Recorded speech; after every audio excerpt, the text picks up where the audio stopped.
shine. You gotta be working to get the woman and the wine. Keep the beat and get your hands in the air. Shuffle it quick cause it's an African affair. To Buffalo Park and our home at St. George's. We're bringing the silverware back on the gorgeous. That's the way of the warrior. That's the way of the warrior. That's the way of the warrior. That's the everyday warrior.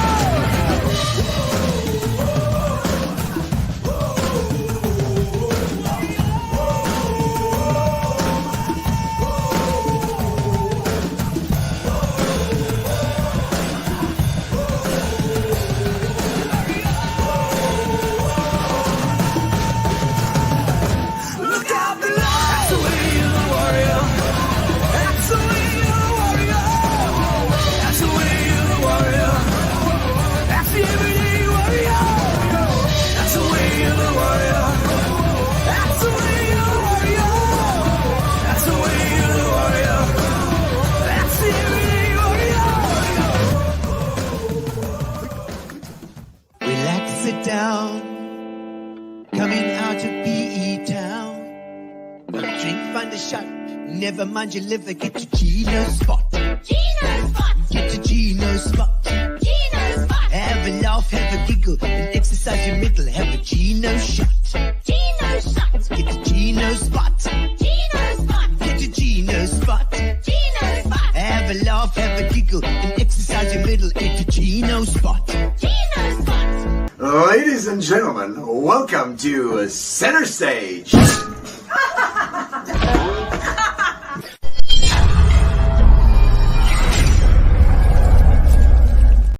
Ladies and gentlemen, welcome to Gino's Spot every single Tuesday at 6:30 without fail. Every single Tuesday, come rain or snow or wind or floods or rocks on the N2.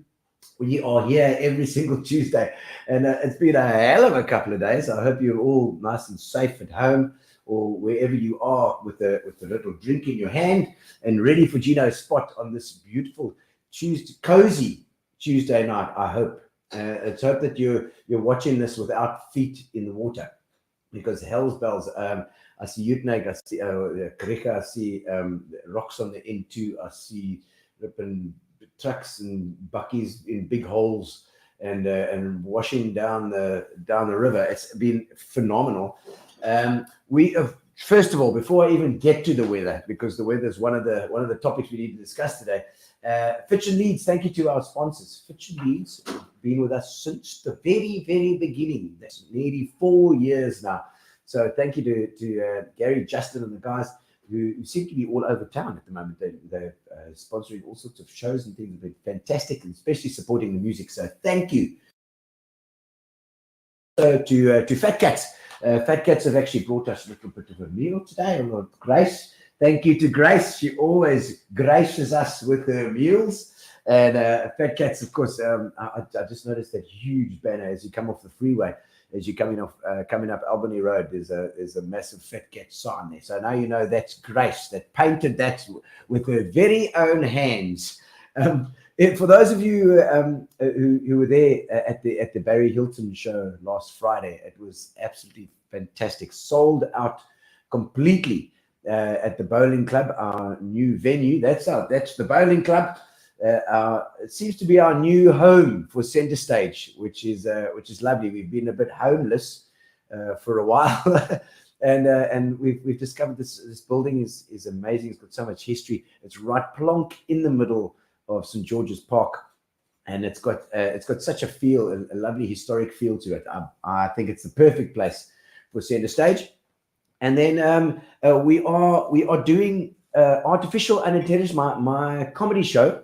Artificial Unintelligence, as you can see there. Dolores is going to be there.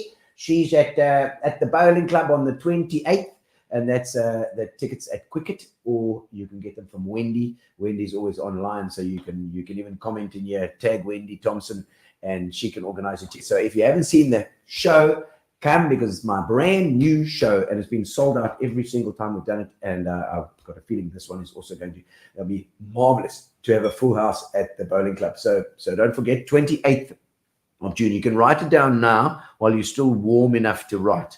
The ABBA is also at the end of this month on the 29th, the very next day. We are at the Wildsfeest, Kirkwood Wildsfeest. We just interviewed Jenny Holtzbein the other day about the Wildsfeest, and she is balls to the wall busy organizing that huge festival, and that is that's the annual event in Addo and Kirkwood. So let's have a quick look at the advert there, Gary. Hey guys, my name is Sven Svensson. Does your mother know that you too can come to the Spar Kirkwood Wildsfeest, where we are bringing you absolutely ABBA with the center stage all-star band all the way from Sweden. Well, Göteborg, Sweden. Our journey with center stage started with this show 2006, the smash hit show, and we will be bringing it to you at the Spar Kirkwood Wildsfeest. Bring your whole family and you can experience singing along to all the ABBA tunes. There will be food where you can gimme your money, and at the end of the night you will say thank you for the music. Dancing Queen, ring, honey. Oh, mamma mia, it's going to be so great. Get your ticket because winner takes it all. Don't miss it. 29th of June at the Spar Kirkwood Wildsfeest. Absolutely ABBA. And that should be a really nice foot tapping time. So don't hang around. Make sure you get your tickets and get out to the Kirkwood Wildsfeest. All sorts of stuff happening there. If you want to catch up on it, have a look at the Kirkwood Wildsfeest website or on Facebook, or you can even watch the show we had 2 weeks back, I think, with Jenny Holtzbein, which she told us all about the Wildsfeest. It's going to be fantastic fun, and we will be doing ABBA there, as if you got the accent in that thing, all the way from Sweden. I think that's a very dodgy accent. Right. The other show that you need to be looking at this coming week as well is the Wild Wicked West End, which is on till Sunday at Laerskool Newton Park. Laerskool Newton Park is the new home of it's PMADS. It's PMADS, and they put the show on. Absolutely phenomenal show, and we have a couple of people that have been giving it reviews, and so we got a little advert from them. Let's have a look. See, Robin Williams. Well, Robin, what do you have to say, The Robin? talent in the city never ceases to amaze me. Have you been to see Wild and Wicked West End yet? Hi everyone, I'm Benny Chava and I'm the director of Wild and Wicked West End as well as the chairman of PMADS. And we'd like to invite you to our new home at Laerskool Newton Park. Now, Wild and Wicked West End features songs from all the hottest musicals that are currently running on Broadway and West End. Wow, I'm impressed. And all you gotta do is say my name 3 times. 3 times in a row, it must be spoken unbroken. Ready? Yeah. Okay, go. Beetlejuice. Yes. Beetlejuice. Yes. Oh, this is gonna be so good. Because What? you're so smart and stand up, bro. I'll think about your offer, let you know. And we are actually focusing more on the antagonists, like the bad guys, the meanies, the exiled, the underdogs, the broken-hearted, because not everything in life is pretty. It wasn't until later, when I was washing the blood off my hands, I even knew they were dead. They had it coming. They had it coming. They had it coming. They had it coming. They had it coming. They had it coming all along. I didn't do it. She didn't do But it. if I'd done But it, if she's done how it, could you tell me that I was wrong? they had it coming. They had it coming. They had it coming. They had it coming. They had it coming. It is superbly directed, wonderfully choreographed, beautifully lit. It doesn't have a weak moment. It is seriously one of the finest and most entertaining pieces of theatre I've ever seen in PE. We sure as hell adding a lot of glitz and glam to it with some stellar vocals and some high-octane choreography. And I must say, in the past 20 years, I've never witnessed such a talented cast. We had over 90 auditionees, and only 35 made it. So that should speak volumes of the caliber of talent that we have. And I'm truly privileged to have been at the helm of all of this, and to see these young professionals in training get standing ovations. Come on, people of GQ, support local talent. PMADS has once again shot the lights out with this production. I was absolutely blown away by the talent on stage. I cannot recommend that highly enough that you go and see it. History's about to get overthrown. Divorce, beheaded, died. Divorce, beheaded, survived. But just for you tonight, we're divorced, beheaded, live. Welcome to the show, to the history mix. Switching up the flow as we add the prefix. So please don't let the weather deter you. We will warm you up, whether it's by getting you on your feet with a sing-along or with a standing ovation.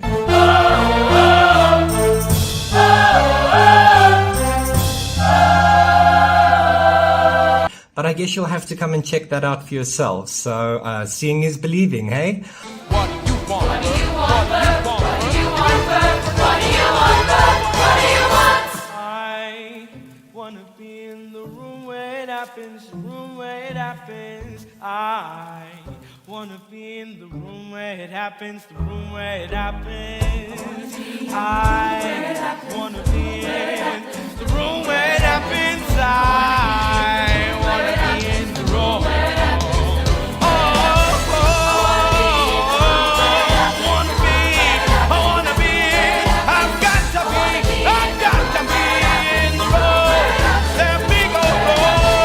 The lighting, the direction, the staging, the voices, it's just superb.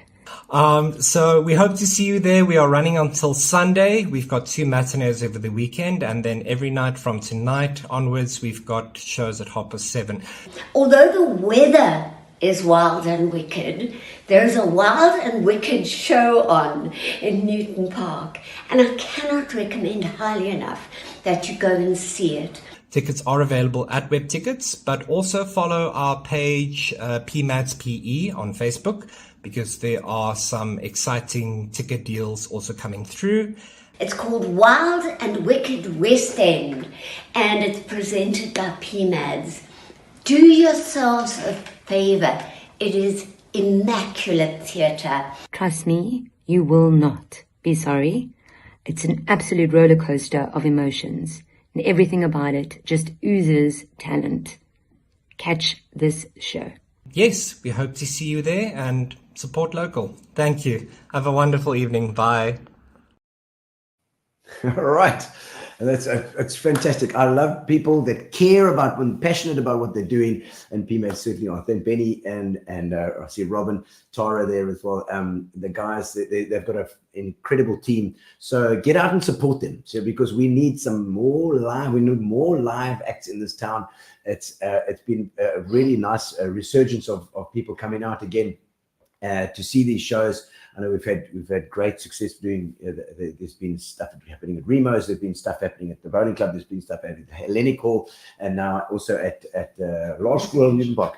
And Music Kitchen, of course. Ian at the Music Kitchen is still fighting every time to get the best stuff available for you to go and have a look. So there is a lot of choice here in the Bay. Make sure that you make use of it, because we need to keep it going. All right, and another thing that we've been sickling with over the last week is the bloomin' weather. And and we have our weather guru that we normally obviously call on, and we've got the public involved with the competition, doing a weather guru pose in the rain and all sorts. So let's get our weather guru has unfortunately been involved in an accident, so we've got a replacement for him. His dear wife Elmarie has decided that I'm sure he's in the background shouting the odds. But let's get Elmarie on for and check out our weather. Let's see what's going on.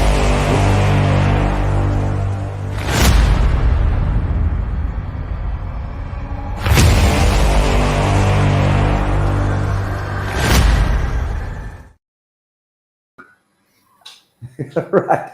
Hello, Aubrey. Nice to see you. Hi, good evening, Gino. I'm glad that you could make it because I met himself with a bit of an accident as well. But before we even get there, we're having a great weekend with the rain. We got the public involved with a competition of doing all the guru poses in the rain. Tell me about those poses. That's correct. That was actually my brainchild. You see, God's normally the brains. I'm the one with the money, but sometimes I've also got the brains, you see. So that was my brainchild, and I suggested that. And we've got 3 front runners. We are doing the actual handover tomorrow morning.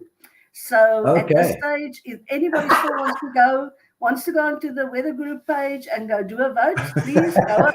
There's still a chance. We have got some very interesting picks. We were actually quite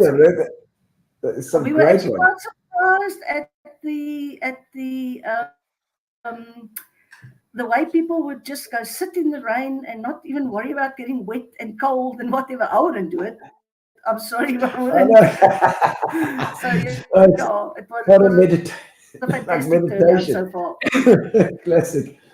So we still got to choose a winner for that. You mean? Excellent. So make sure you enter. We can do that definitely. That will be announced. That will be announced tomorrow morning. Gino, we've got three front runners, like I say, at this stage. So people must go vote. If you've got another favorite, go get that vote in. Okay, so they got to vote. They got to vote for it. Excellent. Now, just the reason why you're here is because disaster has struck, I believe. Our weather guru, is he okay? Tell us the story. What happened to Garth? Well, Gino, the weather took Garth down on Sunday. Garth was actually out drinking with a friend of ours. Do you know the usual? Yes. Went to go. No, actually, wasn't. Yes. He just went to go have a drink with a friend of ours. And I phoned him. I said, listen, this carport of ours is busy blowing away. You better get home that we can make a plan. So, he came home. We tried to make a plan, and disaster struck. The carport came down on his head. I don't know where the strength came from, but I lifted the carport off him, and it was off to Meta Clinic. Thumbs up, 10 out of 10 for them. We spent most of the day there, but he has definitely not got a face for TV at the moment. He's not looking very good. Oh my soul! But he's here in the background. He's sitting there with his stick in case I say something I mustn't say. The big stick. Oh, good.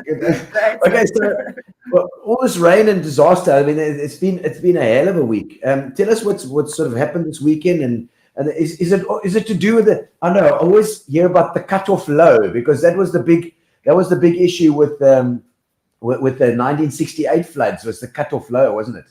And that whole thing. So okay, now Gino, sorry. Yeah, no, that's right. Yeah, go for it. I have to bring that weather guru brains in because I don't have all the facts and figures, but I've got it right here in front of me. If you guys don't mind, I will read it as Garth gave it to me to read to you. Okay, this weekend we had our first intense cutoff low for the winter season. This cutoff low was very intense and caused widespread weather-related problems over the whole of South Africa. In areas close to the core of this cutoff low, heavy falls of rain materialized, resulting in flash floods in parts of the Eastern Cape and surrounding areas. There was a strong southerly flow to the west of the core. Do you understand what he's saying here? Yeah, because work it out slowly. Okay. It's quite complex. It's quite complex, and I think a person actually has to slow down and think about these things. But in any case, resulting in the freezing levels to drop to the surface in many parts of the Western Cape, Northern Cape, and Eastern Cape. This resulted in moderate to heavy snowfalls, forcing the closure of some of the passes in the region. Wow. On the leading edge, that's the eastern side, of the cutoff low, strong northerly winds were blowing in the higher atmosphere, while the surface winds were easterly. This generated wind directional shear, which caused the necessary vorticity to generate tornadoes in KwaZulu-Natal due to the mountainous areas found there. Do I get a clap, Garth? Yeah. I didn't think I would make that one, but in any case, I hope there's some clever people out there that understands exactly what that means. So dew level dropped down there because it must have gone down. The coldness came down at the bottom and made more rain, more snow happening, all sorts. So that's I get that. And tornadoes. Oh my God. That was in KwaZulu-Natal, and if it wasn't for the accident on Sunday, we would have been snow hunting now, whatever. We would have gone to see snow somewhere. But unfortunately, due to gas condition, we can't at the moment. Due to gas DIY skills, they have to stay at home. Due to health and safety skills. Yes. So the big question, of course, is how much rain is fallen in the catchment area, because it's always, it missed the catchment area, but I don't think it did this time.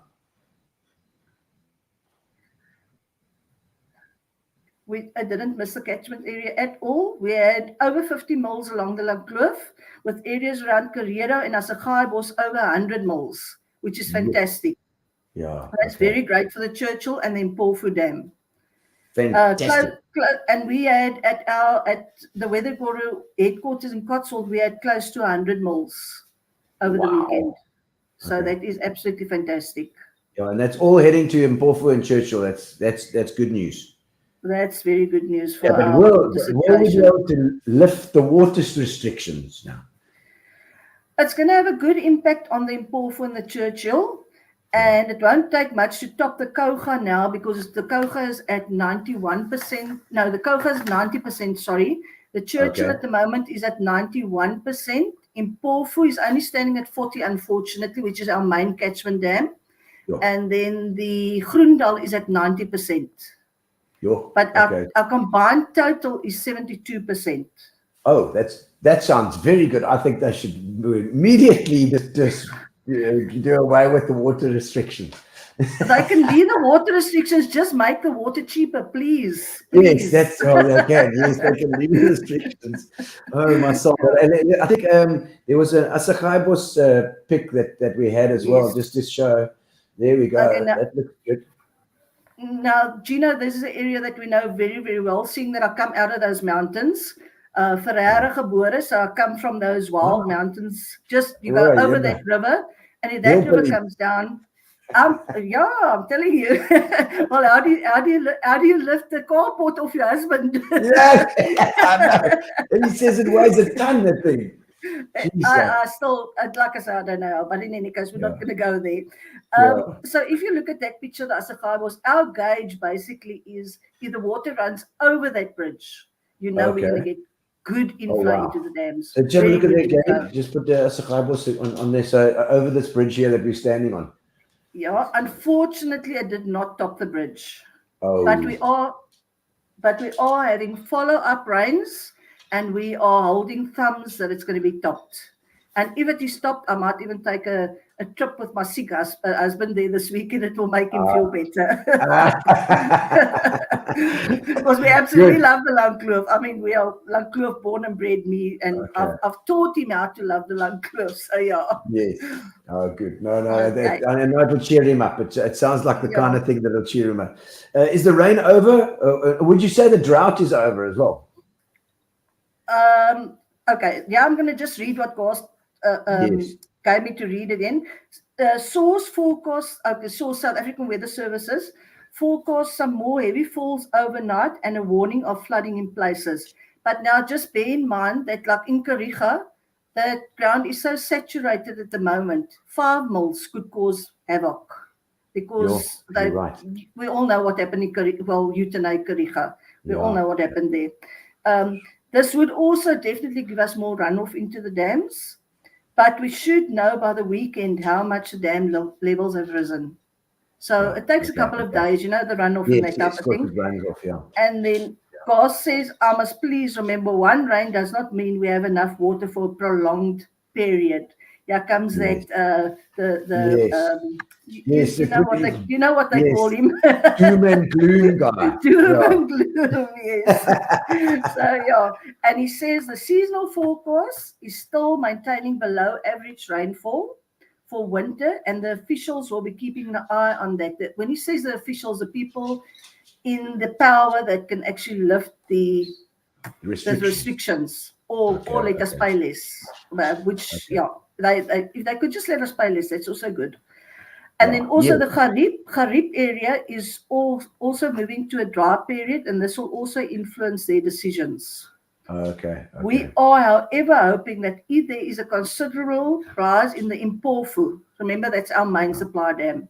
Yes. If that has a considerable rise, the people in the powers to be will have no option but to give us some relief. Hopefully. Okay. So it's this is important now we've got to watch that one. That's the one we've got to watch. It's only at 40, but it's building. And then, of course, it's building. We are hoping that we're going to get some nice inflow into that. But then, of course, the Guru says, I must tell you that we must always be self-sufficient as far as water is concerned. Yeah. And yes. Okay, and after a bit of that good news now, how about a little shout out to your sponsors as well? Because I know you've got some sponsors there. Okay, the Weather Group page is sponsored by Green Overall, Eco Tanks, and iWeather. Our weather station at Bird Drive is actually our weather station. I must say it's absolutely fantastic. We sit at home, we watch how much rain we've got. We know when we must go save my tenant, if she's swimming or not swimming. So, always good to know. And then, of course, I think one of our main sponsors also is the Herald.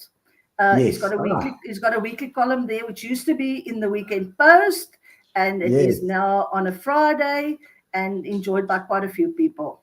Excellent. Well, we've got Kathryn Kimberley coming on just now. Is editing your newspapers. So we'll chat to her about that too. Fantastic, man. Yes. Tell her not to kick him off yet, please. He's still here. No. He's still there. He can still put a pen in his hand. That's it.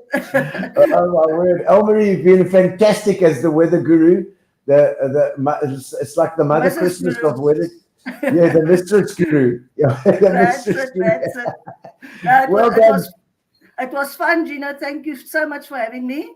And It's a pleasure. I'll look after him well. Next time he'll have his ugly face back on again. Please, yes. We hope that we can nurse him back to health. Go and make him a nice cup of tea now.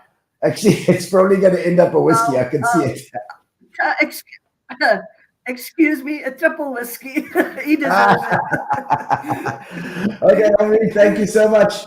Thank you, Gino. Ciao, man. Lovely.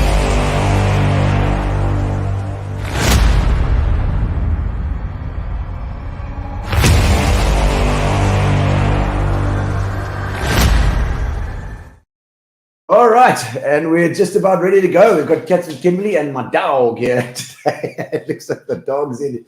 This is Gypsy. And we've got news. We're talking newspapers today, and we're talking to the editor. Kathryn is on today, this evening. And we've been wanting to get her on for ages, and it is her time has come. So let's have the little introduction, please, Gary.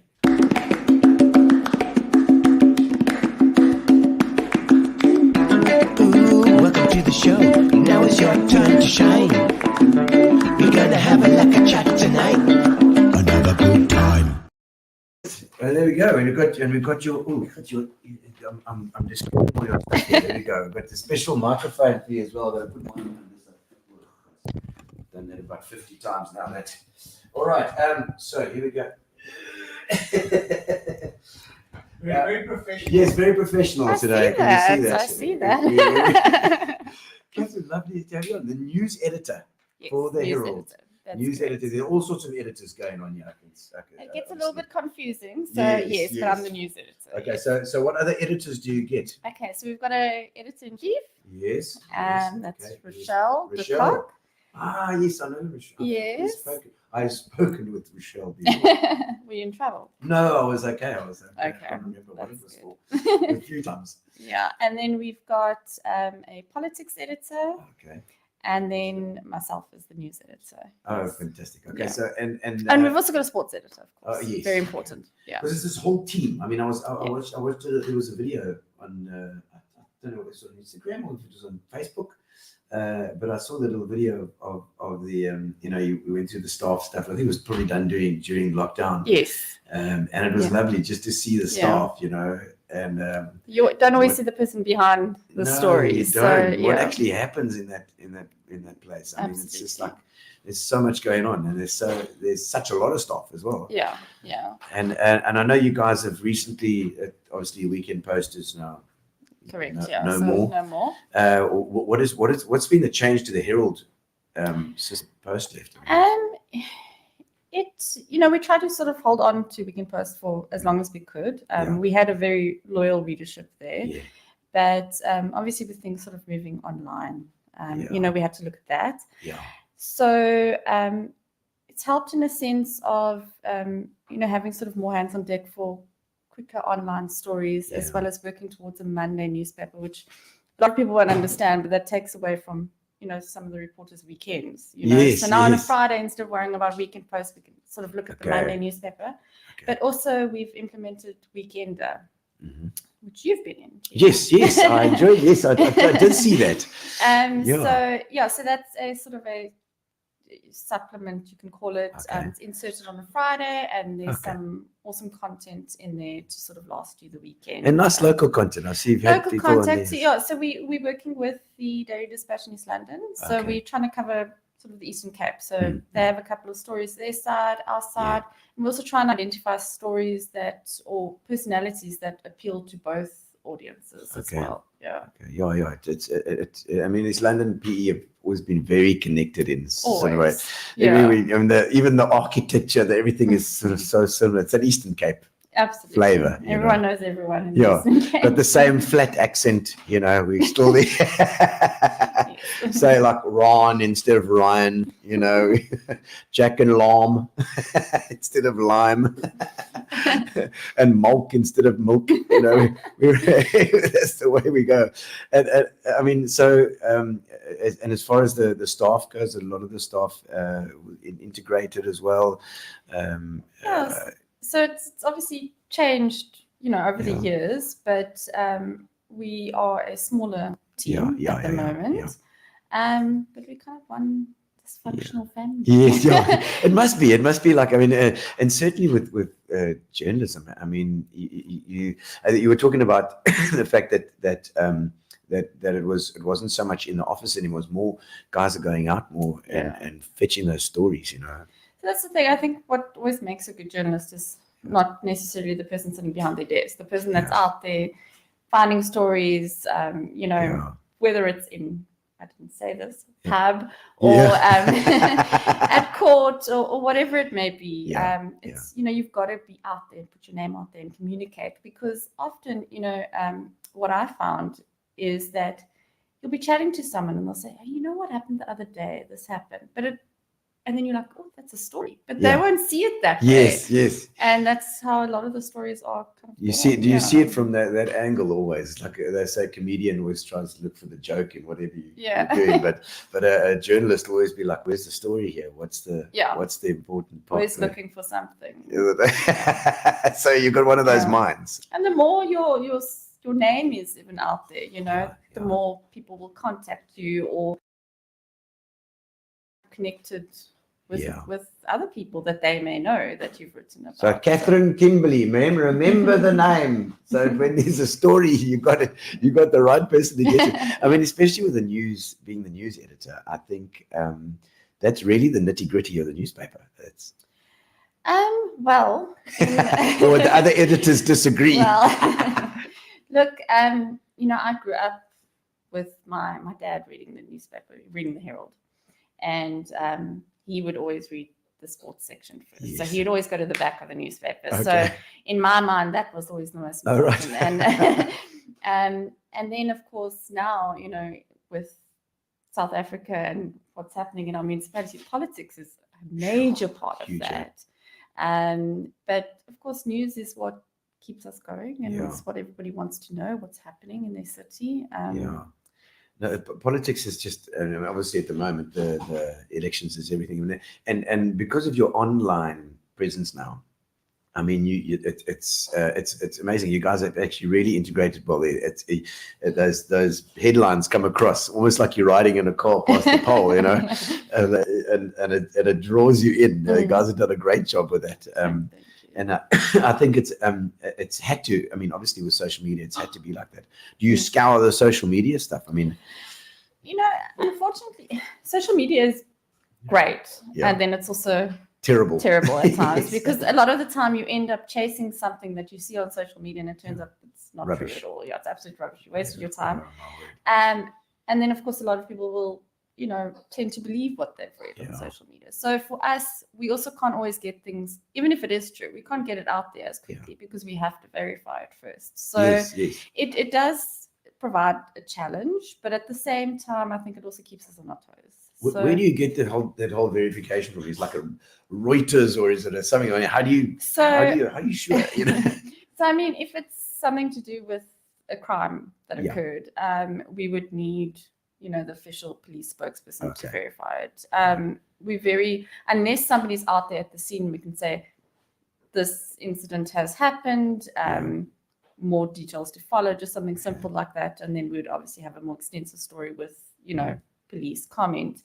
Unfortunately, that's kind of, we have to wait a little bit, and I mean, rather play it safe. Check it out. I always say, rather have it second but correct than first and it's incorrect. So yeah. I mean, they had that whole that MK thing that was doing the rounds with a whole green crowd moving through the streets, and it turns out it was like the DRC or something. You got to watch. You've got to be very careful. Totally, everything is and videos can be manipulated these days. It's this AI thing. It's insane. And the thing is, the person behind a keyboard is not always held responsible, but we are. We've got bodies that we have to then report to, and we get held accountable. So that's because so it's sort of part of the job. It seems so unfair that like these guys can just come in and send out the biggest load of crap, and they don't get any. There's no comeback.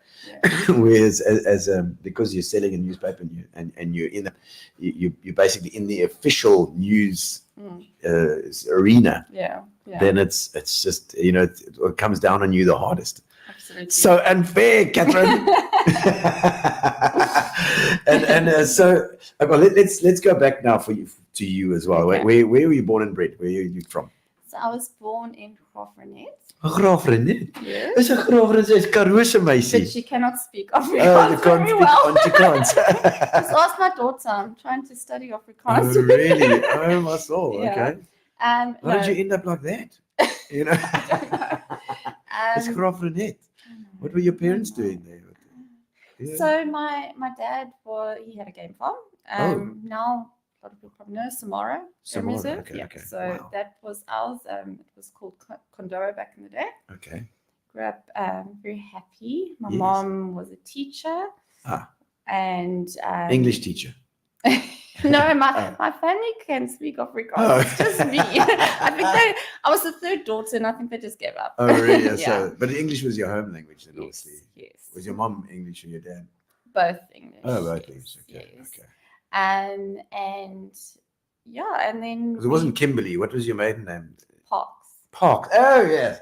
Oh, absolutely. Miss Parks was certainly. It wasn't always fun. It was Parker, go park your car,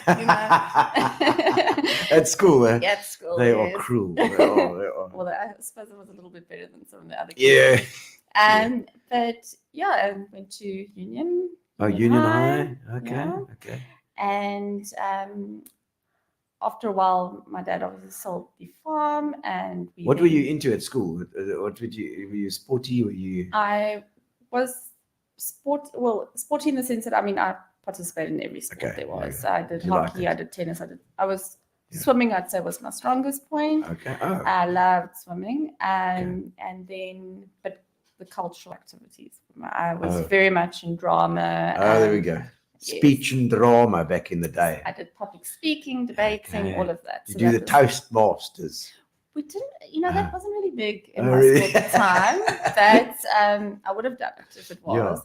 But so cultural-wise, that was my forte, like you. Shows and singing and stuff as well, a bit of singing. A little little bit. I wasn't blessed with the best voice. I don't have your voice, Gino. You're not going to invite me on center stage anytime soon. The doo-wopping in the background. Yeah, so, but no, definitely. And we were actually quite blessed because a lot of our shows weren't just musicals. You know, a lot of them would be sort of more dramatic drama, you know. So, so that was nice, and that was something I really, really enjoyed. Yeah. So Into the arts. Into the arts. So, yes. I mean, journalism then makes sense because you would have, you know, it does sort of feed into that as well. It's and you're clearly a people person, so you enjoy a bit of social. I do. And yeah, I mean, I like my alone time, my quiet time with my family, but I enjoy socializing. I love chatting to people. I love hearing people's stories. Yeah. It's so interesting. And, you know, everybody's got a story. You just got to get out of them sometimes. You're so right. Yeah. You're so right. And okay, so from school, you were already into the drama thing. Where did you go? Did you go to varsity then? Yes. So I actually, funny enough, I went for one of those aptitude tests because I wasn't sure really what I wanted to do. And everything was sort of coming out IT. And that was actually something I was interested in. Yeah. And by the time I got to university, I had 2 older sisters. They were already living in Port Elizabeth then. Yeah. And my older sister was doing media and communications. And she said, come, let me just go introduce you to a couple of people. I think she already saw this was where I was going. And and then quickly decided on journalism and never looked back, really. Okay, sure. And so then obviously finished in varsity. Did you enjoy your varsity days? I mean, where were your jewels? Because surely there must have been jewels. Definitely the old toppers. Yeah, and so deck parties. Yeah, we loved the deck parties. And we used to follow the specials around as well. Oh. And then you know, wherever the cheap drinks. I think it was Aqua nightclub used to have a special on was it a Tuesday or a Thursday night? Yes. So we used a whole big bunch of us girls used to go there. Yeah, proper parties there. Yeah. But so it's been like around 210 run to I can't remember 2009, 2008, somewhere around there. Yeah. I remember that. Giving my age away. Yeah. I just remember because a whole lot of center stage people used to go to Aqua as well at the time. Us girls loved it. The music was great. And the drinks were cheap. But yeah, so tapas and tapas upstairs or downstairs? I can never remember. There was a tapas upstairs and then Toby Joe's. That was the other one. Deck parties. We used to play with Eminent Child back in the day. Oh, wow, I remember. We used to do that. So we used to go between the two. Okay, yes. And I follow the specials. And then what was it? Tequila Sunrise, I think, was in there as well. There's a couple of clubs inside too. There were a couple that came and went, but those two were always the sort of staple, I think, for everyone. They were. And then I think Belize came later, a little bit later on. Rhodesia, Belize. Rhodesia was earlier. She was. But those are the student jewels as well. That's true.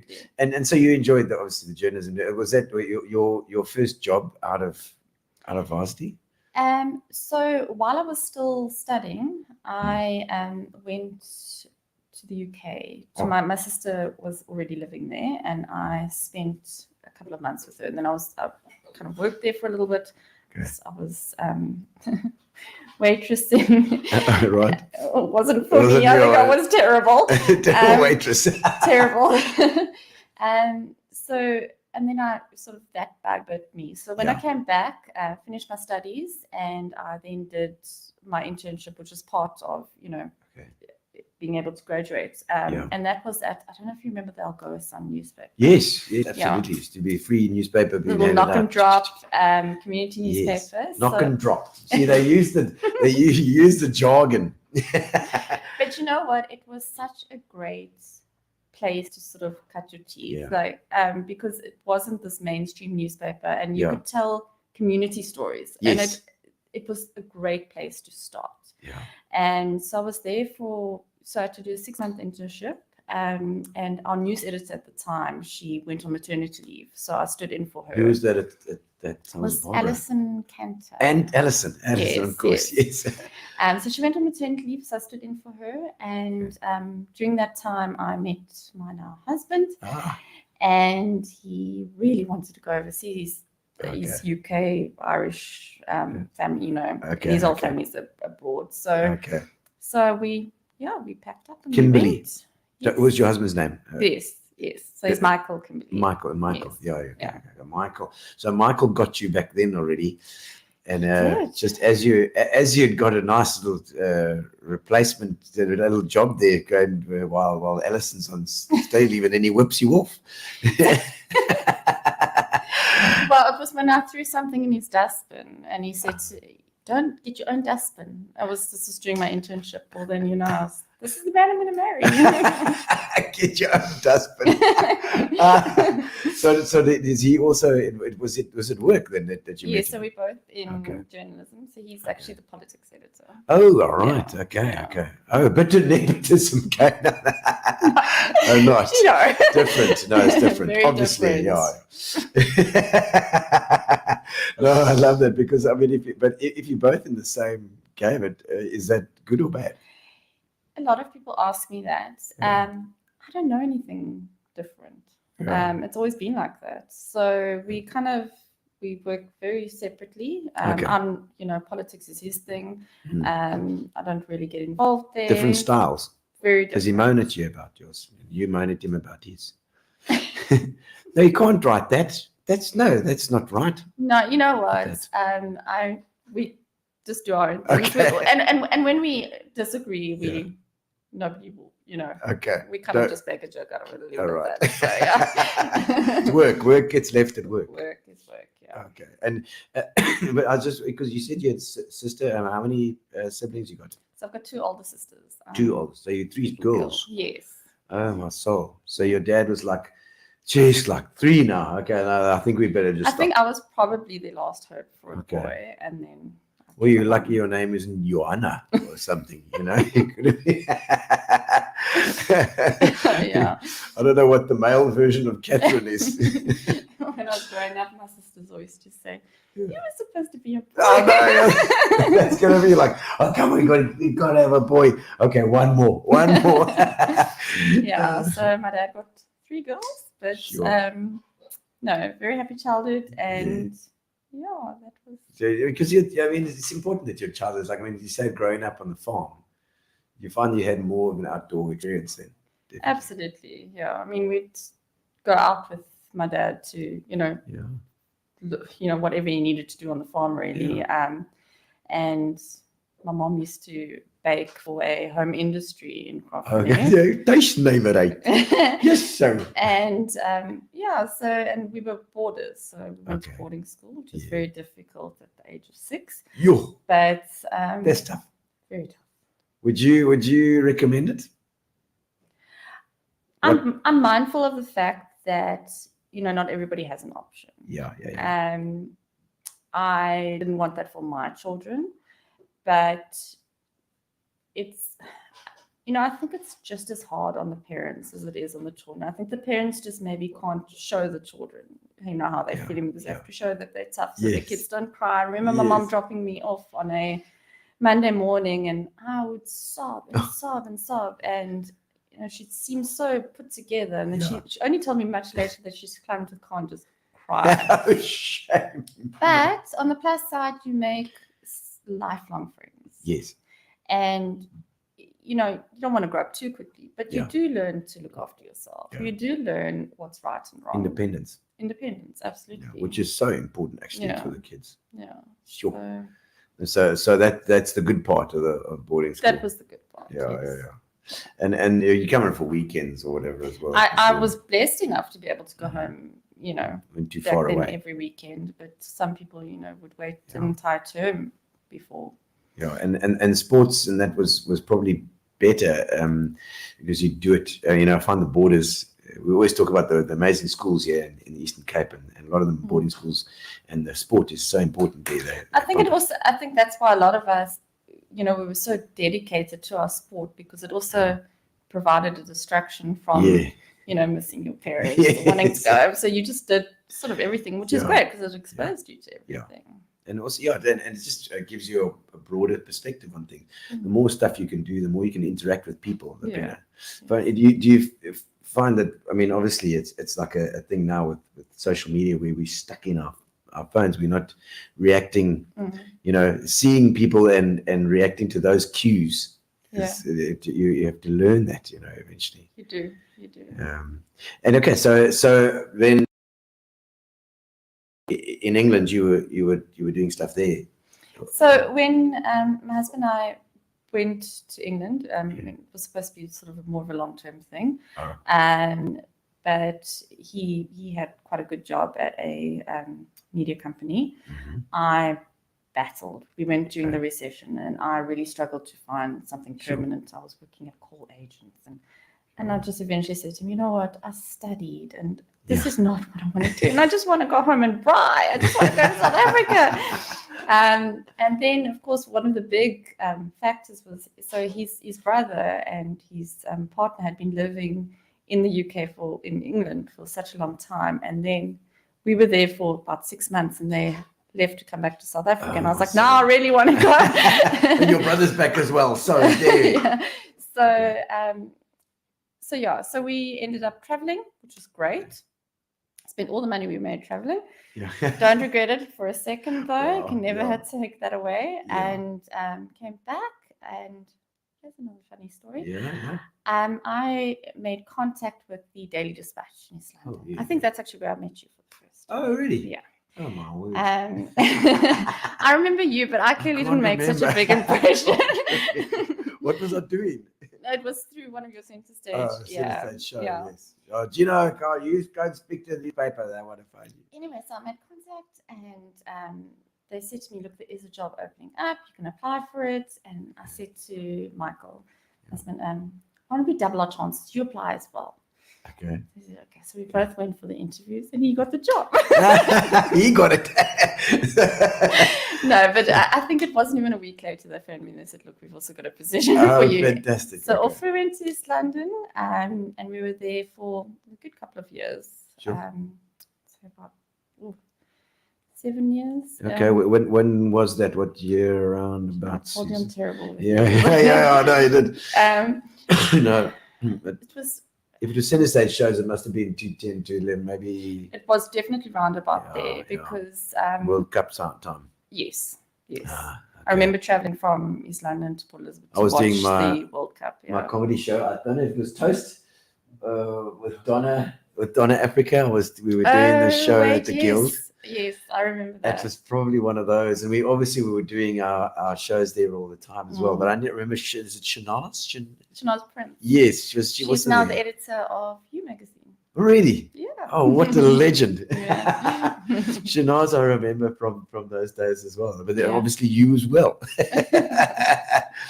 And then so East London for quite a while. So you stayed in slummies. We stayed in slummies. Lovely. We were happy once we moved to Ganubi eventually, and we were quite happy there because a lot of our colleagues and friends we'd made were staying there. Okay. But it was always a sense, there's just something about Port Elizabeth that I just wanted to come back. But it was such a wonderful experience. Brilliant newspaper, such a brilliant sort of learning experience. And that is where my sort of love for, so I was a court reporter for many years. So that's where my love for that started. Okay, so that's where my love for court began, was at the Daily Dispatch. Okay. Any stories from those days? I mean, you must, as a news, I mean, especially if it's news. Yeah. You must be thrown into the thick of it. I just don't know how in depth I can go with some of these stories. But, I'll never forget. So I just started out there, and there was this award-winning court reporter, Jika. Okay. Yes, he is with Sunday Times. Oh, wow. And I mean, he was fantastic. I used to look up to him so much. Sort of a mentor at that time. Yeah, and he fell ill. Ooh. So they said, no, but there's this case you have to go and cover with a husband that had killed his wife, and he was a cop. And they just sent me to the High Court. And I went, and I think for the first half an hour of the sentencing, I wasn't even sure if I was in the right courtroom. I just sat there. Yeah. And I was just waiting for some kind of a sign that I was in the right court. I was so nervous to come back with nothing. Yeah. Anyway, ended up I was in the right courtroom, thank goodness. But and then after that, I was just so curious, and I just loved it. So you were sort of thrown into the deep end. I was thrown into the deep end, but it was a blessing in disguise. I really did find my passion, and it's still my passion. Is court reporting. Have you interviewed some of these guys? I mean, you must have had interviews, can you interview them as a newspaper person? You can. Yes, I mean, if they're willing to talk, not always advisable, but you find some people that will. Yeah. But it's also so important. You're not there it's not for you to make up your mind if this person's innocent or guilty. I mean, you've got your own mind, and of course, in the back of your mind, you're going to have your opinion, but you've got to treat it as, a sort of what you have to say, what the victim says. Yes. You've got to give everybody sort of a fair chance to give their side of the story. Yeah, and I mean, I saw something that you'd written that said that you always give them sort of, no matter who it is that you're talking to, always give them a fair chance, kind of thing, or be fair with them, at least. I think you meet so many people of different walks of life, like that. Everyone's. I'd like to think everybody's got a good side to them. Well, I think you said consideration. You give them consideration. Consideration and time. Yeah. You've got to give them time. Yeah. So, yeah. And your first big story that you did, can you remember? I'll put you on the spot. No, I actually remember. It was in East London. It was a church. That we were writing about a couple of things that come out. I worked with a colleague on the story. A couple of things, with coming out about how they were treating church members, and again, I don't know how much I can say, but they were massive, massive church, a lot of money behind them, and quite intimidating as well. And I remember they were eventually, some of them were arrested, and I'd go to court to go and cover, and they'd start following me around with video cameras, and and very intimidating. Drive behind me, people as well. Of course, it's like a political party. Yeah. So, drive behind me all the way back to my office, and I was very young at the stage, so it was quite intimidating. Scary. But the story did incredibly well, and it was definitely, I think at that point, it was a story that kind of brought me out of my shell, is that I'm not going to be intimidated. I'm not going to allow this. No, I'm writing the story, and I will continue with the story. So that was quite a big learning curve for me, but it turned out very well. That does say a lot about you. That says that you don't back down. So you're quite.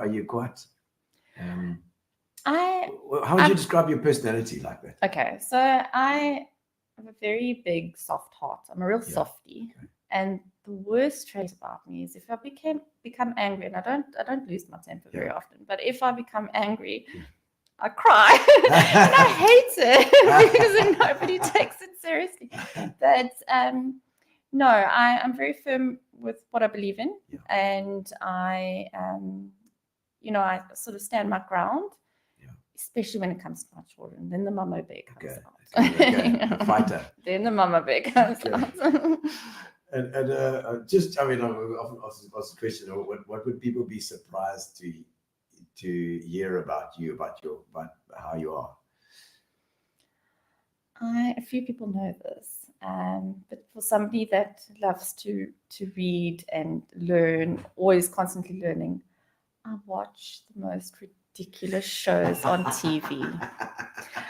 I want anything that's sort of mindless, that can just be on in the background, that I don't have to think about it. It's so, like Love Island. All Oh my I watch. God. It's terrible, but Oh, I it love is. it, and I'm obsessed with it. Terrible.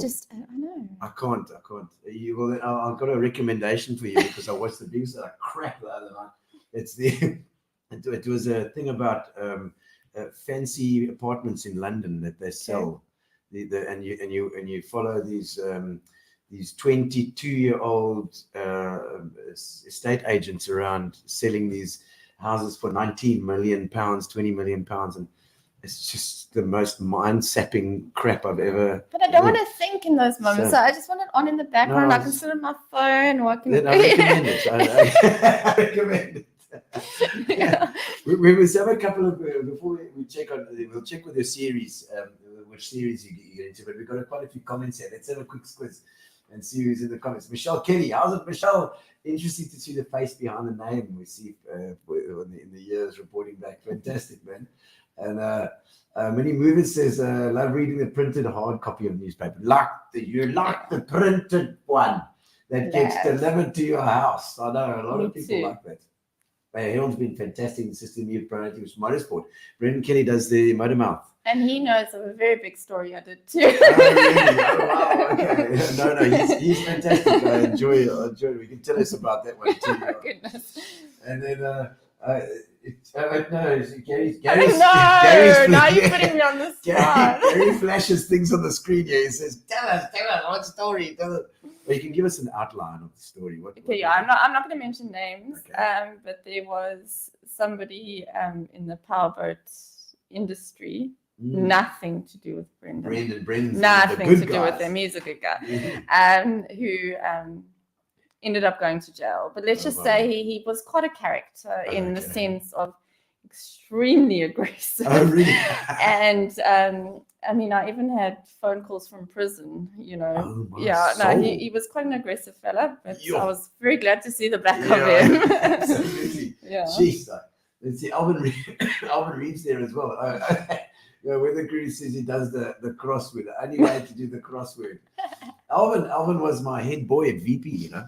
Really? And Alvin does the sports as well, I believe, as well. And always read from the back first. He has to see the sports page. Damn you, Alvin. Dean Murray says, hey, Kenny, good to see you live. You know, Dean Murray's a friend. He's a good friend. He's an attorney. Very good attorney. friend. Oh, good to know those guys. Confront Dean. Dean, you're in the crap. Eric Kaplan as well. You did phenomenally well, cousin. Super proud of you. Absolutely. I think I see you spelled my name correctly in the second message. Oh, I see. And as soon as we're related, I would have hoped to. Oh, right. There you go. Still two messages. Heidi Brown, such an awesome lady as well. That's very some people with some love for you. Rochelle, there's Rochelle. There's Rochelle. Born to tell stories. I think it's part of the Graaf Renette that comes out in there every now and then. At least she's got something from there. Ingrid Krief, we love you, Ingrid. Miss the good old Algoa Sun. It's true, I love the Algoa Sun. I loved it too. It was like, you know, you normally the stuff that you get in the post is like just trash. That was like you'd open up and see, okay, let's have a look at the articles and see what's here this week, you know, always. Trip down memory lane, all those old pubs and old publications bring back fond memories. Mike van Vieren, thank you, Mike. Fires is often on the show with us as well. He's Fires knows everybody, absolutely everybody. And let's see, Mark Gaskin, you recently gave a soccer mom. A soccer mom. So you're a soccer mom now.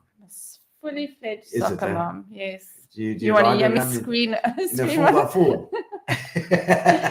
Both my kids are playing soccer, but my little boy has been playing for some time, and they adore it. So. How's the emotion while you're watching? I've become the parent that you're embarrassed of. I jump up and I scream and I shout and I can't help it. Yeah, me too. Come on, but it's great. It's great. The guy's only 6. Ingrid's enjoying the interview. Good. I'm glad. And I just wanted to see that Lee Woman that says, well done, my friend. Who's Lee? Tell us about Lee. Must I tell you about Lee? See my beautiful nails. Oh, yes. Oh, wow. That's Lee. I see she only did half of them. It's fashion. Supposed to be It's like fashion. some fingers that it's just a middle finger ready for whatever you need it for. Olga Williams, nice to see you. So much admiration there for you too. Momo, I am Emma Kathryn's daughter. Emma Kathryn. She's saying I'm Emma, Kathryn's daughter. Comma, Kathryn's daughter. The little ones are much. How old are they? So Emma is 9. 9. Oh wow. And her brother Adam is 6. Oh my goodness. And Emma, hello. Mommy loves you. Excellent. And Emma, and how are they different? Oh, they're very different. Emma's the little drama queen. She loves her drama and her plays. Very diligent little girl, soft-hearted. Okay. Quite kind, organized. Very organized, kind.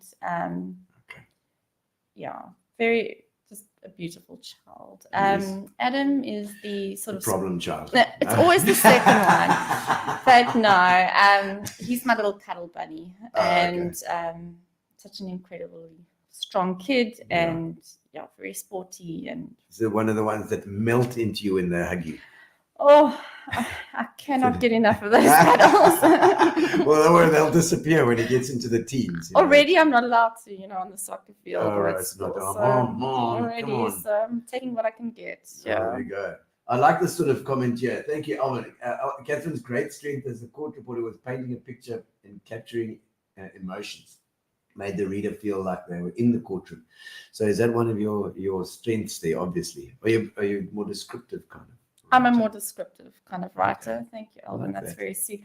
I sort of will look around a room and try and describe facial expressions or how a person's feeling or the anger from one side of a. It's nice to read that. It's nice to get in there. So writing's my passion. I love writing, and I think while I was sad to give up my court reporting, now I also get to take something and where I can is to show those little skills and to try and make the story as best. So you've got to be the mentor now. As editor. So I do. I'm lucky at the moment. I've got a great team. Got a great team. Okay. The younger guys so eager to learn. And so willing, to learn, which is great. And then with some of the older guys, and I don't mean old as in old, I mean he's gonna kill me tomorrow. It's the same age as me. You sometimes learn from them. I think it's always, if you're willing to listen, you can learn so much from each other. Everybody comes with their own set of skills. So for sure. We know, who to call on if it's a certain kind of a stories or who that's their strength, and that's what's great is that we can all actually kind of band together and help each other. So it's definitely a team. You're more of a participative person, like the team sort of. I do. Look, we're journalists. We all have very strong personalities, and everybody is quite different. I must say, but when need be, we come together and we do it and we pull it off. So. Your proudest moment in your career, let's say? My proudest moment, not necessarily my proudest, but I think my most surprising was winning a sports reporter award. Sports reporter. Wow. Well, it wasn't. It was a sports piece that we'd done on the EP Kings. Okay. And the wholesale and oh my word! Yeah, so that was quite. So you did some journalistic digging in there as well, and there was a bit of like a bit of drama and a bit of this. Yeah, that, and then we also broke the story of the then COSATU General Secretary, Gino Fabbri. Yeah. It was just hearing these tidbits of information and then going to people and going, oh, but this is true, or is this true? And then nobody wanted to talk and saying, oh, but if you don't talk first, that person's going to talk. Yeah.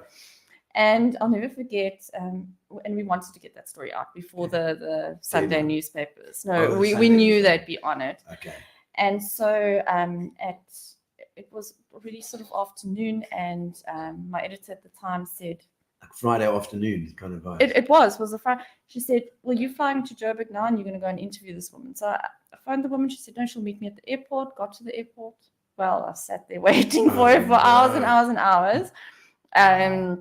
Eventually came back, but it was quite an experience. But we did. We got the story out, and we were the first to get it out. Did you just phone her from the airport or whatever? No, she declined to then speak to us. But we got a really good story out there, and it was quite a big thing that kind of blew up on social media. Wow. So yeah. So those from are little old ones. PE, Yeah, those are the good ones. Yeah. Gary slots these things on every now and again. So it looks up for the viewers can't see it, but we can. Difficult decisions. Has there been a time that you've had to make a difficult decision in your role? In my current role,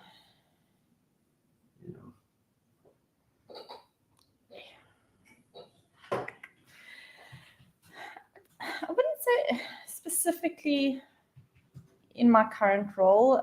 You kind of sit with those difficult decisions every day. You have to think about, you'll have two reporters come at you with the same story, and you've got to sometimes go, you are best suited to do it. Not because your skills are any weaker, but it's just something that you're best suited at.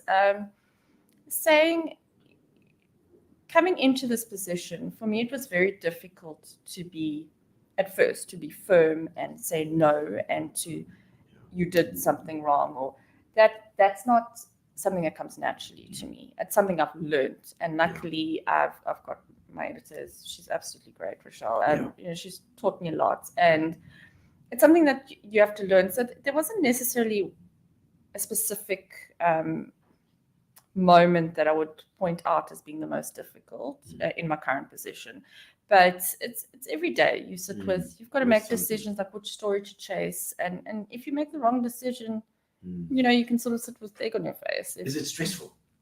It's incredibly stressful. Really? Yeah, it's incredibly stressful. Oh, my word. Because I mean, it's the thing is with something like this, it's relentless pressure. It is, and it's your time. For myself, and everybody will have a different story, but for myself, it's sort of when you open your eyes in the morning until you go to bed at night. Yeah. And then the first thing you do when you wake up, you're checking your phone again in case you've missed something. So it's constant. And everything has to be accurate. Deadlines have to be met. You're dealing with a lot of people. You're getting phone calls from the public. Like, there's a lot more that goes into it than I think a lot of people know that goes into it. So you're putting out fires, you're dealing with different personalities, you're trying to put the best newspaper out there. It's an incredibly stressful job. Sure. So you've got to have a passion for it. So is there ever a moment where you can just relax and detach from the whole thing? So I do, when I'm off, I've now started to just mute all the groups and things that I don't. Yeah, you got 1,000 WhatsApp groups, and there's always one you're not on.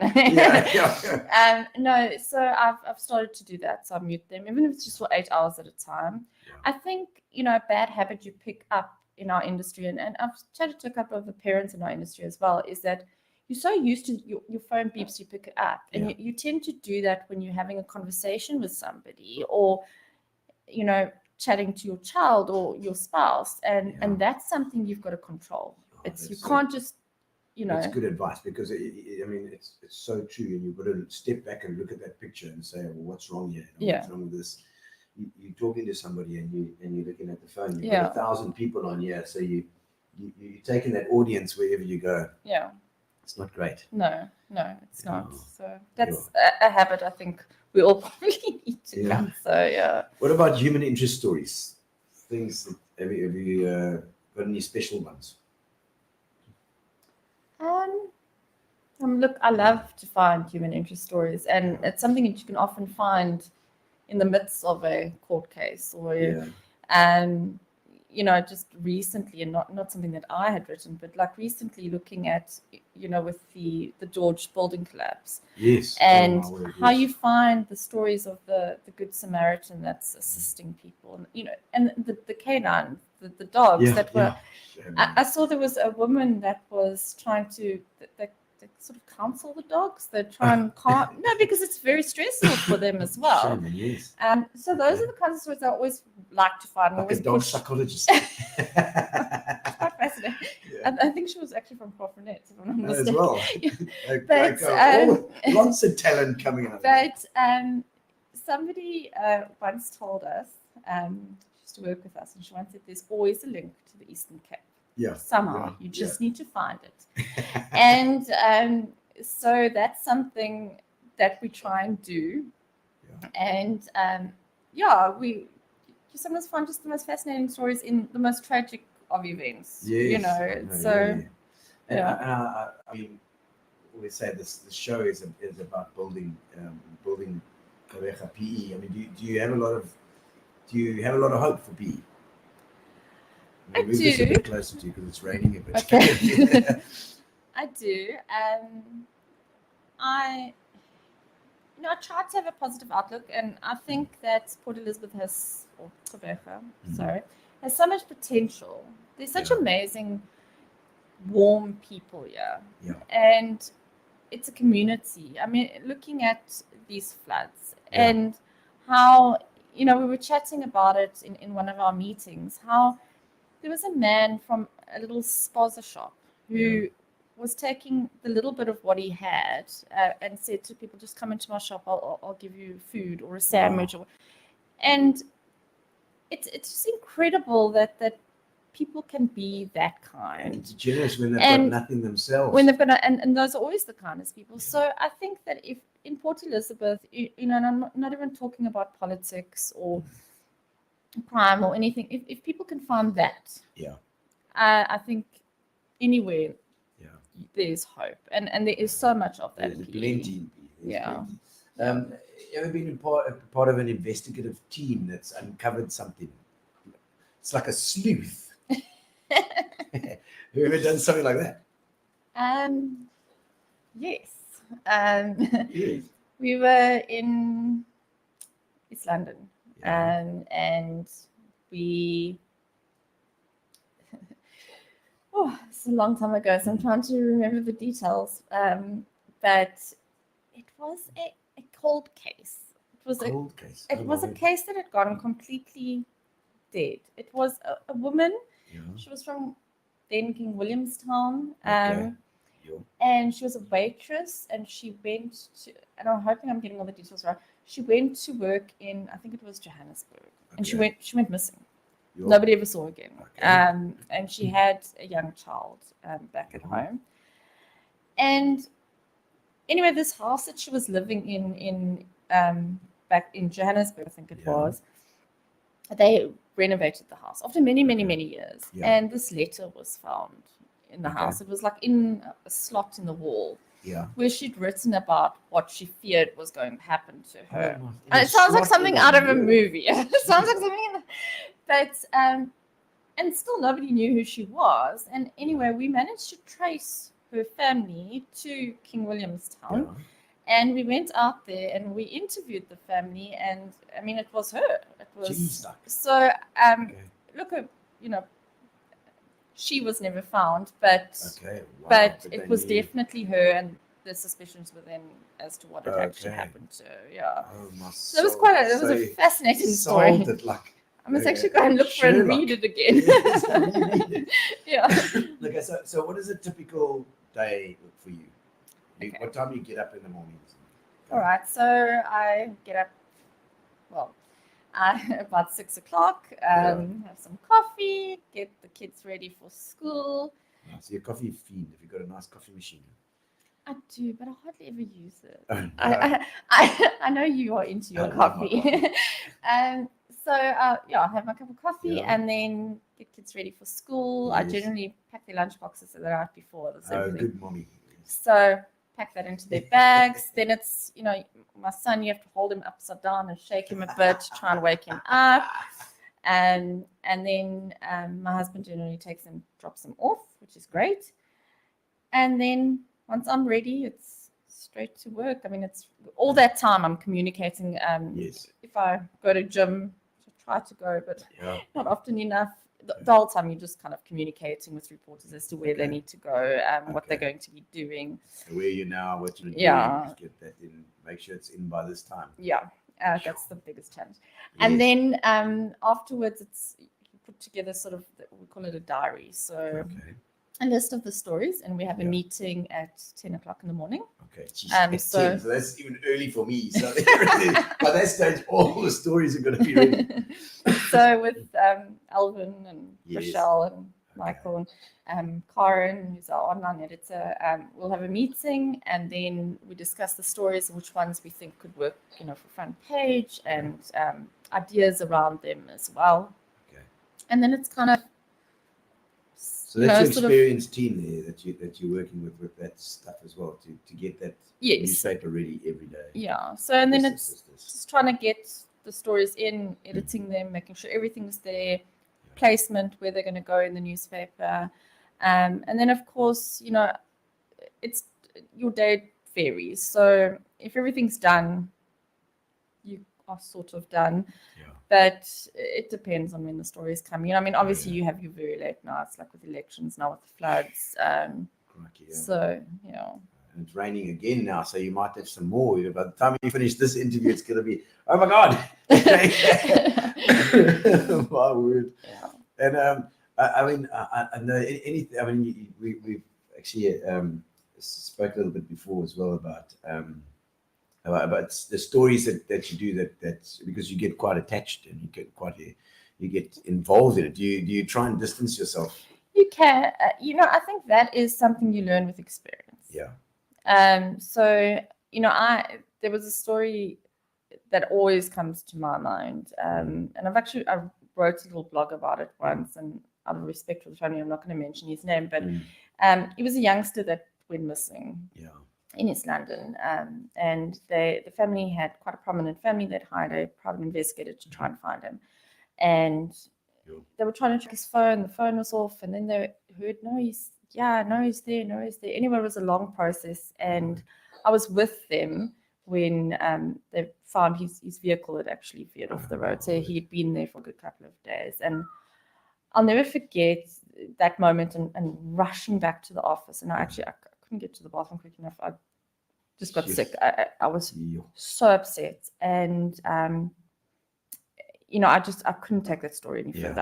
I wrote that story, and that was it. But I was also young and inexperienced at the time, and now it's not. You have to have compassion. You must never lose that, no matter what you see. And if you don't have compassion, people don't want to talk to you. You've got to know how to speak to people, because they will build up a wall and they won't talk to you.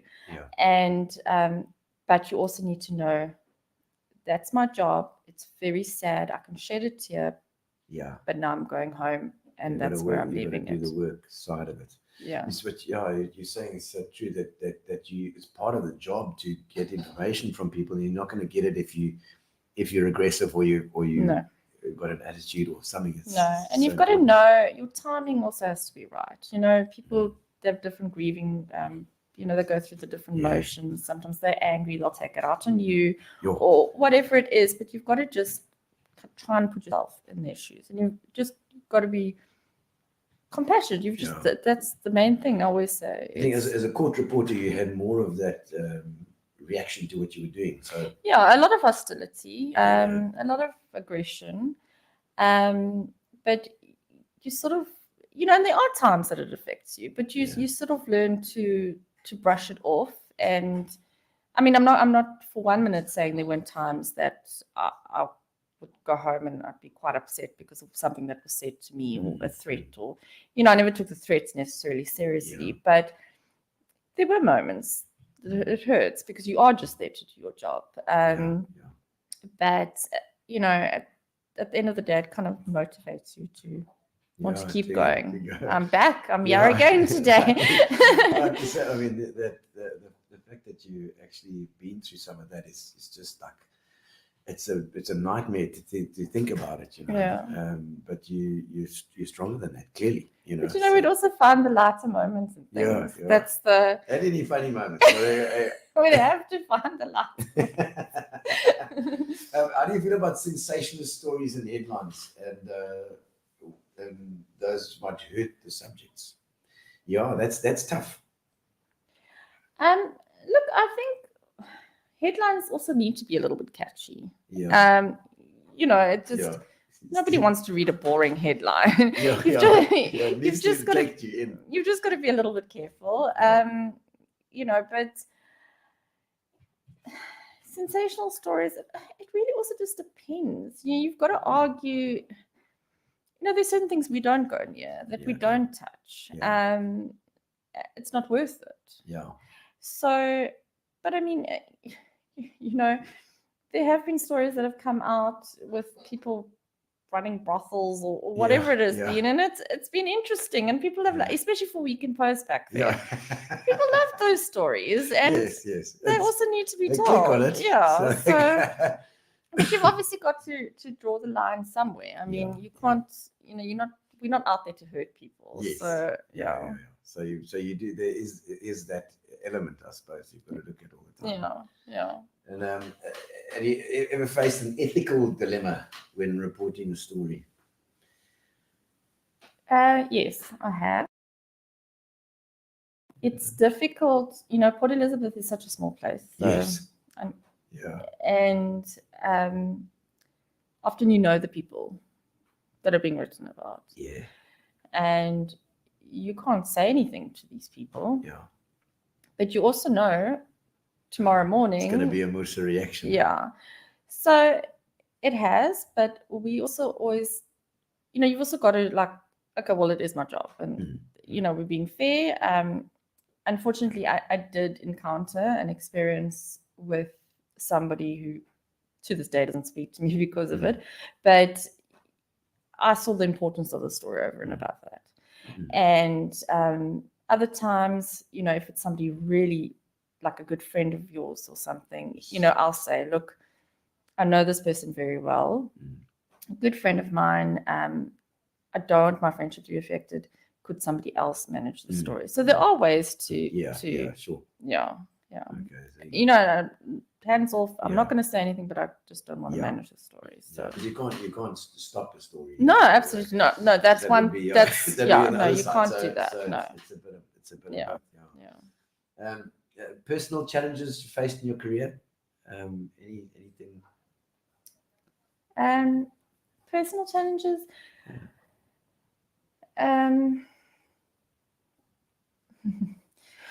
That you can talk about, I suppose. I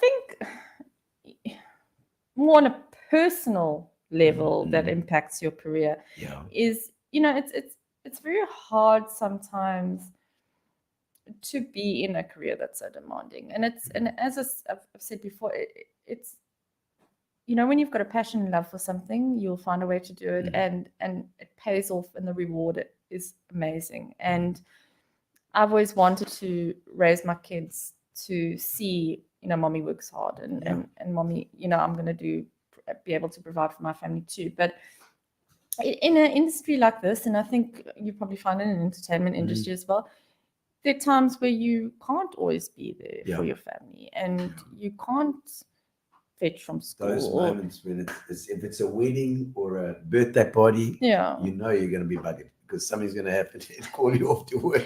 So I think that can be a challenge, I think, for and again in a lot of industries, you know.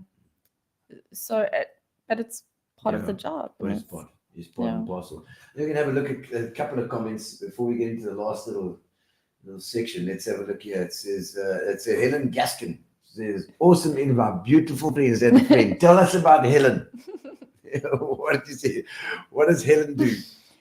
Helen is a beautiful person. She a very good friend of mine. She is my children's second mommy.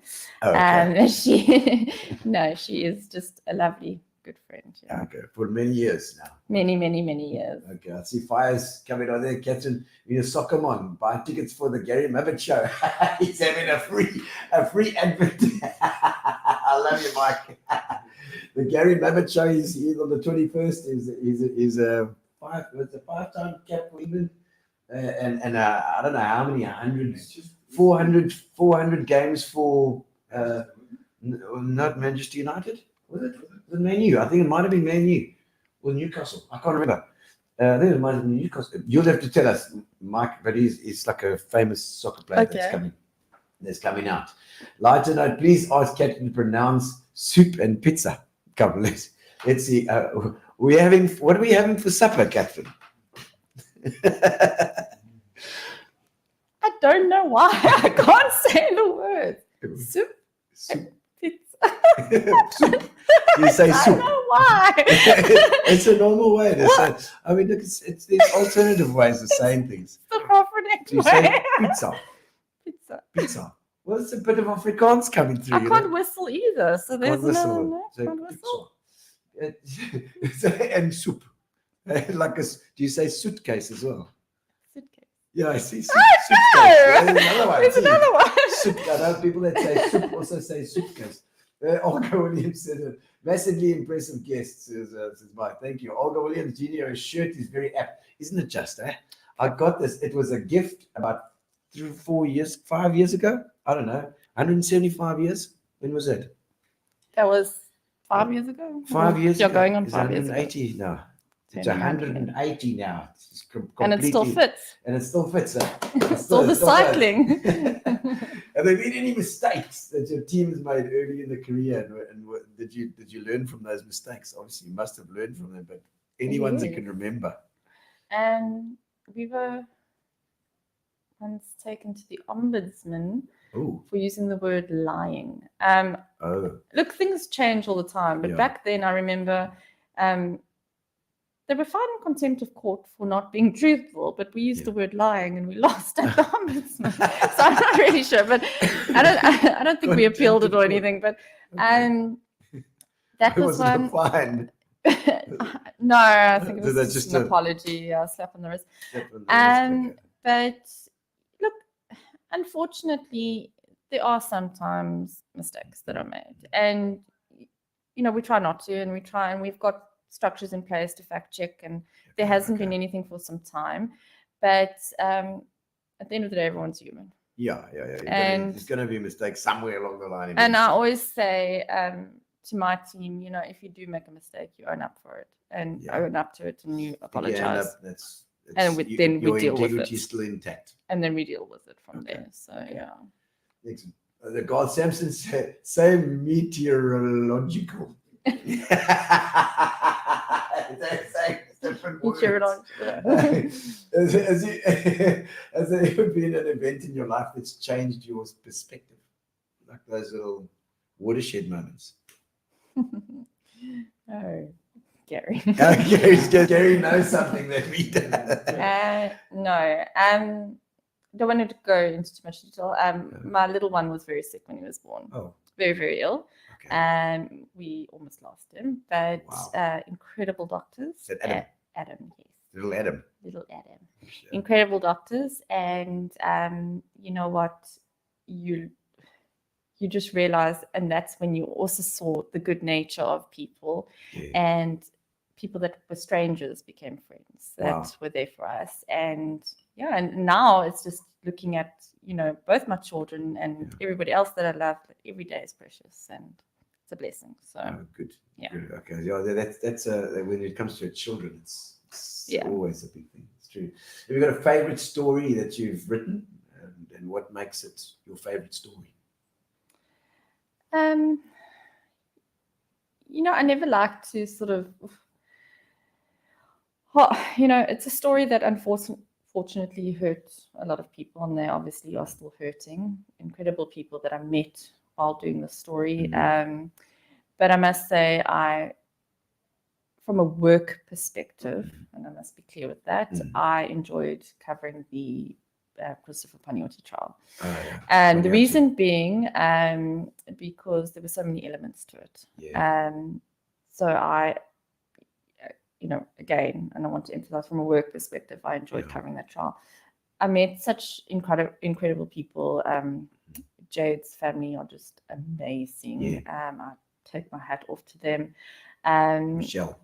Yeah, lovely people. She's great. Absolutely. And, from that also came a lot of other opportunities like carte blanche interviews and, those. Okay. So that was a good, work-wise, that was a very good experience for Does me. it work like that? So you do a story and then the national guys get hold of you? Yeah. Or you share bits of So we do have, because we're a couple of papers in the group, so we'll share a copy, but that's also great because your name's going further, and then you're getting interviewed on television. So from a career perspective, it something like that is something you want to do. I mean, that was arguably one of the biggest cases we had for a good couple of years. Definitely. Yeah. And it's kind of had so many with Oscar case going on almost simultaneously. Yeah, and of course, I mean, we had such a colorful legal team here as well, and old dear Terry Price. Yes. And so a lot of, and as I said, just some of those funny moments. I mean, Terry, bless him, we used to fight like cats and dogs, and then the next day we'd be friends again, and then we'd fight like cats and dogs. And I'll never forget, he was sitting at in the front, and he was busy shouting at us and whatever.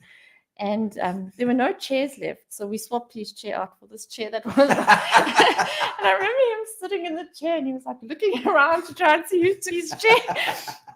So that was one of the lighter moments of that case. Terry Price, I've heard it was a character. He was such defense lawyer, so he was the defense guy for so many of these people. So I mean, asking there with hard things you've had to do, and I wanted to write his obituary, and I mean, I knew him for many years, so he played a big part in my journey as well. Oh, wow. So very big part. So she would say, I mean, as a court reporter and then a defense guy, I mean, that's crazy. No, we had our moments, but we had a lot of love for each other. Charles Garay was also. Oh yes, of course. Charles was also in there, and he was talking about Terry because I think. I mean, that's another special job, to be a defense guy. You're to defend these guys. What's your story? Says he like this. Just right, didn't say, did you do it? No. What is your story? The legal fraternity is very interesting. It is. No. Ever faced any challenges reporting some sensitive topics? You have to be, especially when it comes to child victims, women victims of abuse. Yeah. And as I said earlier, you've got to be so careful how you approach people. I often find that sometimes if you share something about yourself that's affected you or something you've experienced, and you can try and relate to that person. During COVID, for instance, so many people that had passed away. I mean, Terry, unfortunately, was one of them. And there were so many beautiful people that passed away. And then because you want the story, because it's COVID and it's this pandemic and it's the hot news right now, to have to phone somebody that, and talk to me about your child or your husband or whoever it is. You've got to know how to approach it. And it's not easy. It's not easy. You feel sometimes like you're invading somebody's privacy, but at the same time, it's nice for somebody to be recognized. Yeah. They were there, they lived. It's not just another person that died. And I think that's also, that family at the end of the day has that, look, my child was important enough to be written about. In the paper. Yeah, it's true. It's true, Dad. That's you're on the button there. And your favorite person, other than me, that you've interviewed.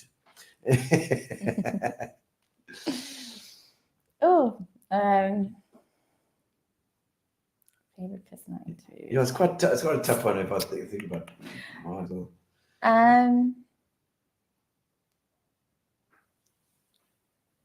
Julius Malema. Julius?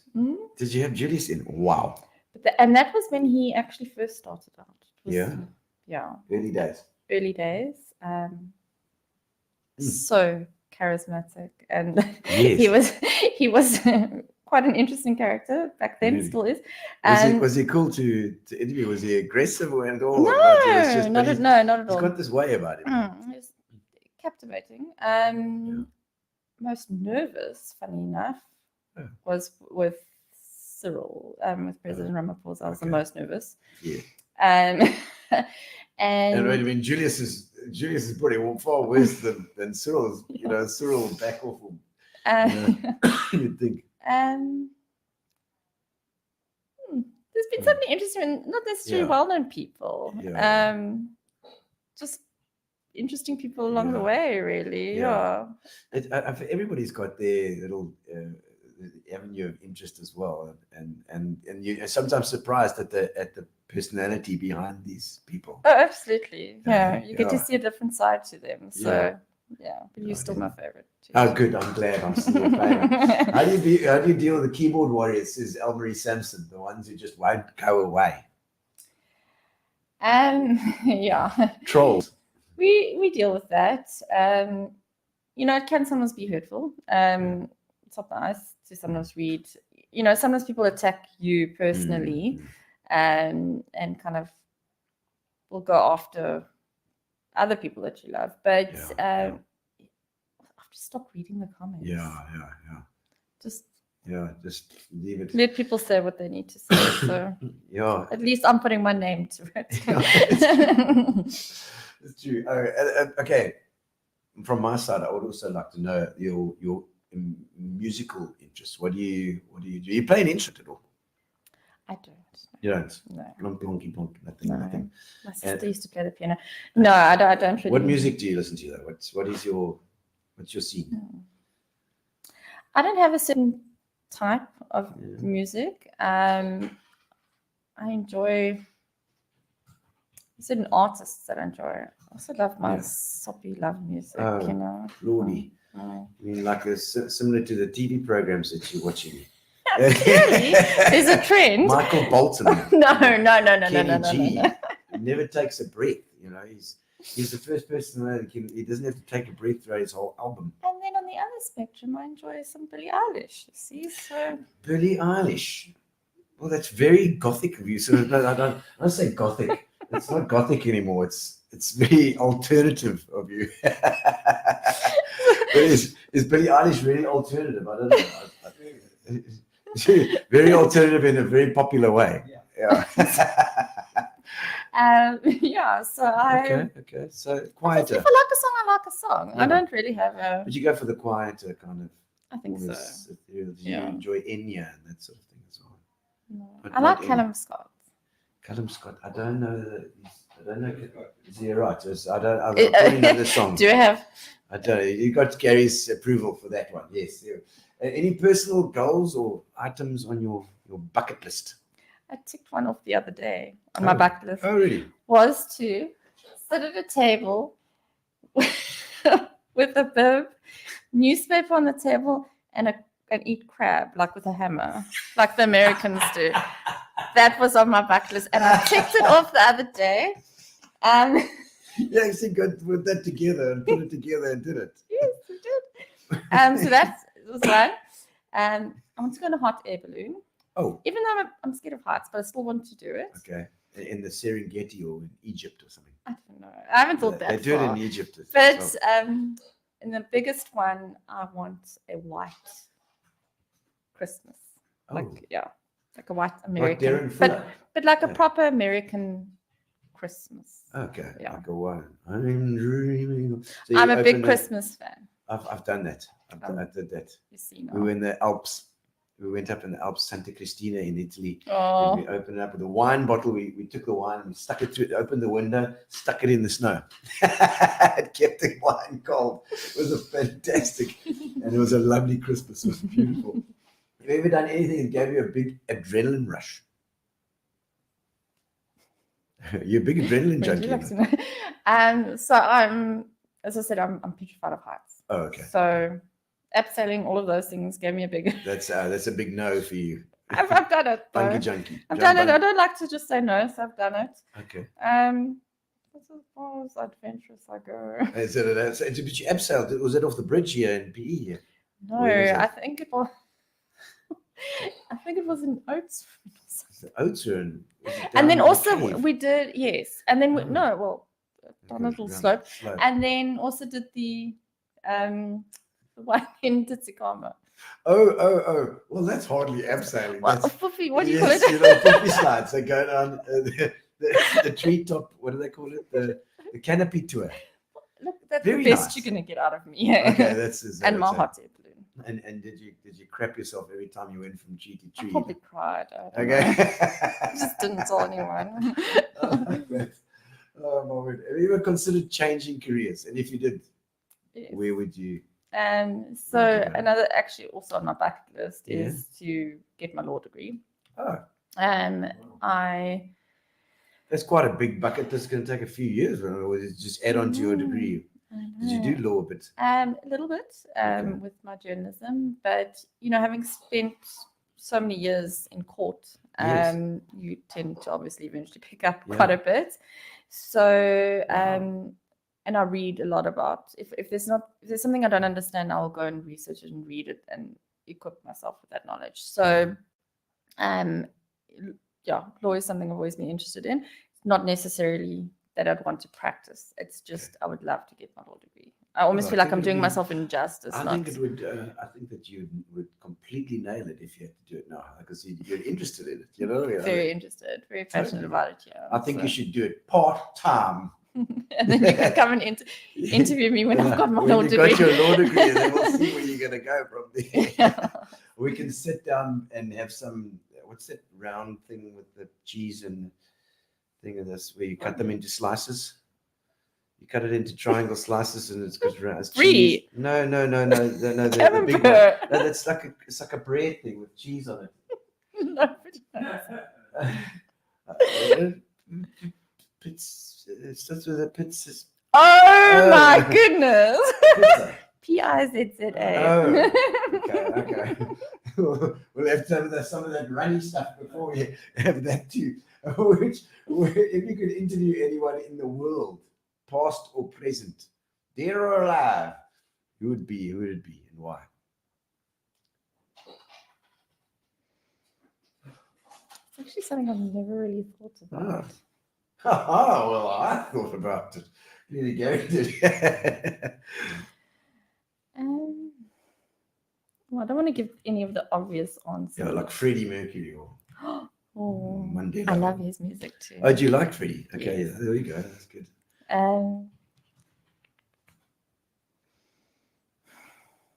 No, Who do you reckon? Madiba was the first one that came. Madima. No,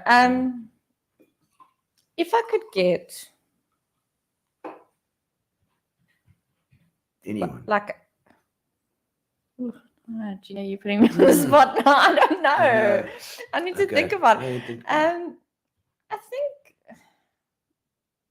there's a couple that would be quite interesting. I mean, Queen Elizabeth would have been interesting. I wouldn't mind Queen Victoria. Thought about that. But yeah, I suppose. Maybe you But could that have also, changed. it also needs to be on the condition that I'm going to get what I want in the interview. I'd actually, yeah. Queen Elizabeth could have been a Go with possibility. Queen I mean, Elizabeth she could have come, possibility. yeah. I mean, I was going to go for Freddie Mercury, and then you just Freddie. spoiled that, you know. So. Freddie, what was the first album that you ever bought with your own money? Music. Macy Gray. Macy Gray. Oh wow, what was that again? What is it? I tried. And then after that, no, as I've mentioned to you, I like various genres of music. Macy Gray, the second album I bought was Shania Twain. Shania Twain. Well, there's a South African connection because that was produced by Mutt Langer. He was a South African, well, her husband. Oh, okay, Her yes, husband was yes. South African. Yeah. It ended in a messy divorce, I think, unfortunately for. Well, I don't know for Matt or for Shania. Maybe he called her Shania. Do you have any fears about the impact of AI on journalism now? You know, I think that you still require that human interaction. I don't look. AI is developing very quickly. So what it's going to be like in 10 years' time, I mean, I can't tell you. I mean, look where we are now already. Yeah. But, and yes, you can put something in, and they'll an article, but I can spot it a mile off. Yes. And very generic. Yeah, and also the sentences don't always make sense. Yes. But I don't know, and I don't know enough right now where it's going to be. I think it can also assist us in some aspects, and no, we find out Gary's messing around there. I was screaming blank for a while. Okay. I think that it has its benefits, but on my career, yes, it is something I've thought about. It is something. I mean, why pay people when you can get your news? But you're right. It's like the pictures that come out with like 7 fingers. On a guy standing here with got extra 3 fingers on. Well, what would you? Okay, this is too important for young people wanting to get into journalism. What's your advice to them? And your younger self, if you had to talk to your younger self, is that the most important thing when starting out, when you're studying, for instance, is, and even before that, if you're in matric and you already know you want to go to journalism, is to write, is to, even if you're writing letters to the newspaper, is to find stories and submit them. Yes, they may be rejected, but there is nothing that beats practical experience. Yeah. Journalism is not just learning by the book. Practical experience is so important. And, I was blessed to have that because of our, the course that we did. They forced us to go out and write stories and write letters to the Herald. And so I think that's very important. And then is to go and shadow and go and work shadow. Say, I'm not here to be paid. I just want to see what you're doing. Do you mind if I spend the day with you? And it also sort of helps you to realize what it is that you want to do. There's so many different fields, in journalism. I mean, there's crime, there's court, there's politics, there's sport, there's environment. Anything that you're interested in is in there. Yeah. And you're right about that. Just dive into it. Like and don't expect huge money when you go in there first. Find your way in, and then you'll. And also, don't be afraid of critique. I remember going to some of the sub editors, so the guys and asking them for advice and saying, "What do you think of this?" And you'll get the old grumpy people that this is terrible. But often, the advice that they give you is so sound, and take that and try again. Try again. Fix it. Try again. Yeah. Good advice. Good advice. And I think what I'd actually want to do now is we've got a section called the Getting to Know You section, which is just asking a couple of questions. As we've been getting into some of them already, but I'm gonna pick a couple. So let's do it. Do it. Getting to know you, getting to know all about you. Okay, the biggest risk that you've ever taken.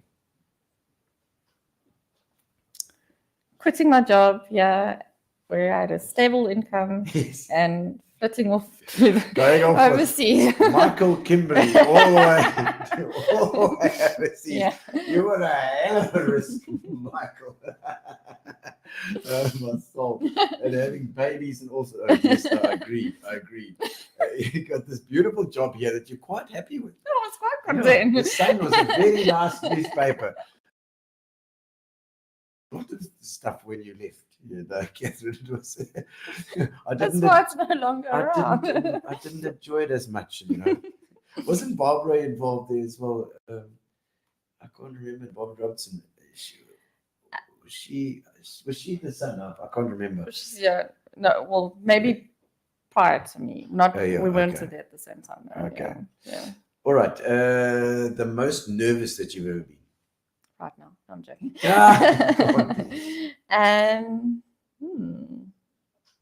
I think probably the day I gave birth. Oh, really? Are you nervous? Very nervous. Is it? Yeah. Like, holy crap, what's going to happen to my body now? This is it. Oh my God, I could die. Are you anxious? Are you an anxious person? I am. I'm quite an anxious person, but How do you cope with it? What are your coping mechanisms for anxious people out there? I drink wine. I don't know if that's the best advice. No. I just try and sort of take, if I'm quite anxious about something, 1 hour at a time or one task at a time. I'm a very organized person, so I'll tick off. So that also does tend to help. So Well, it helps with the newspaper surely as well to be organized like that. The most bogus rumor you've ever heard about yourself. I think this question might actually work for Kathryn. I've asked this before, and it's often hasn't got an answer. But you might have had bogus rumors about yourself.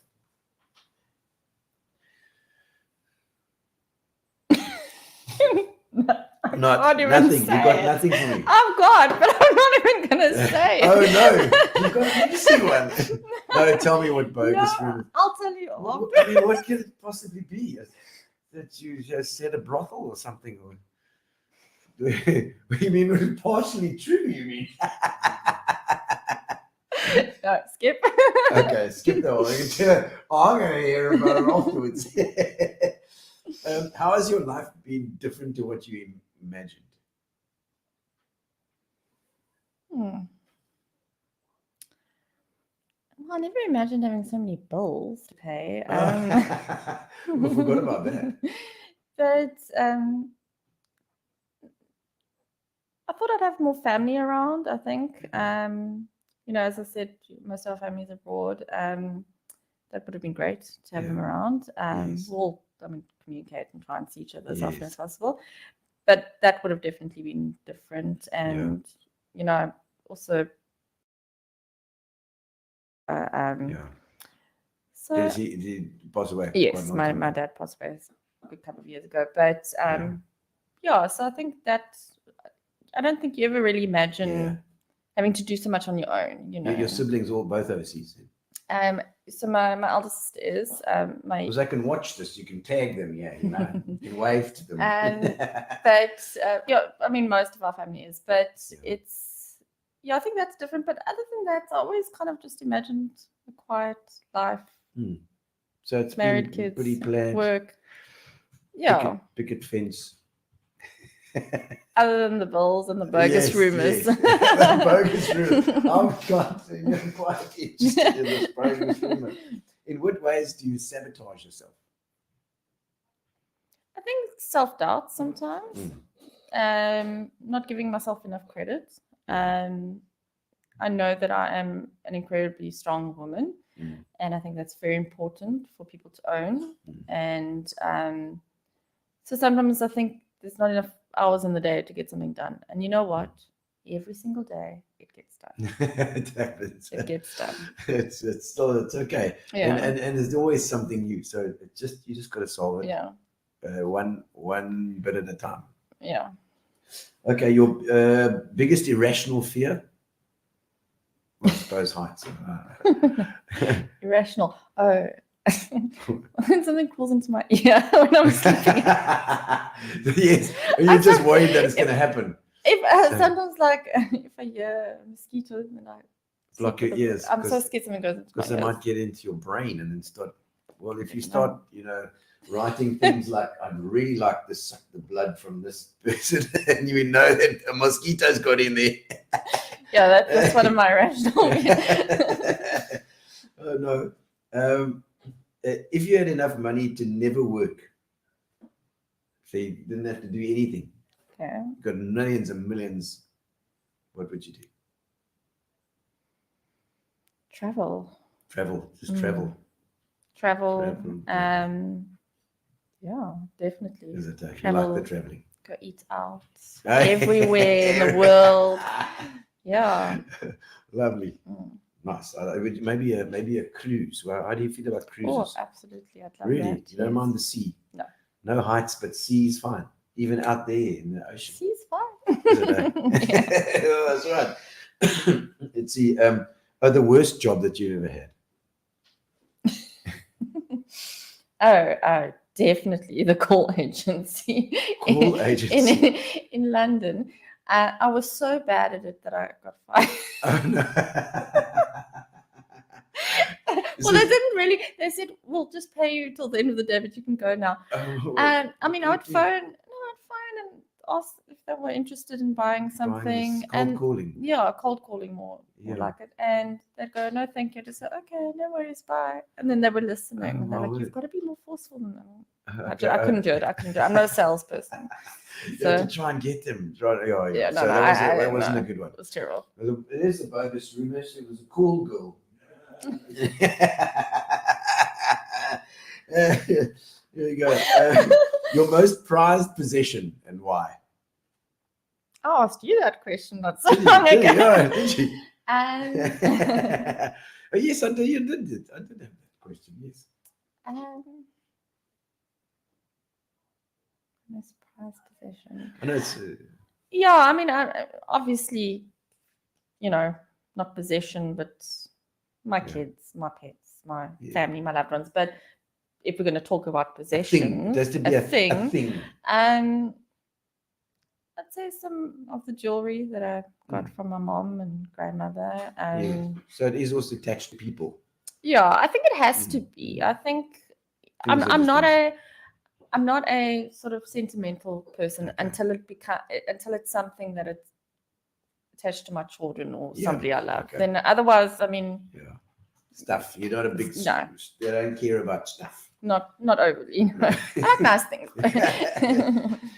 Okay, the luckiest thing that ever happened to you.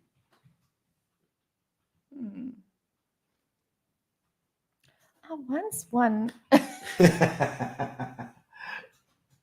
Parmalat yogurt for a year. For a year.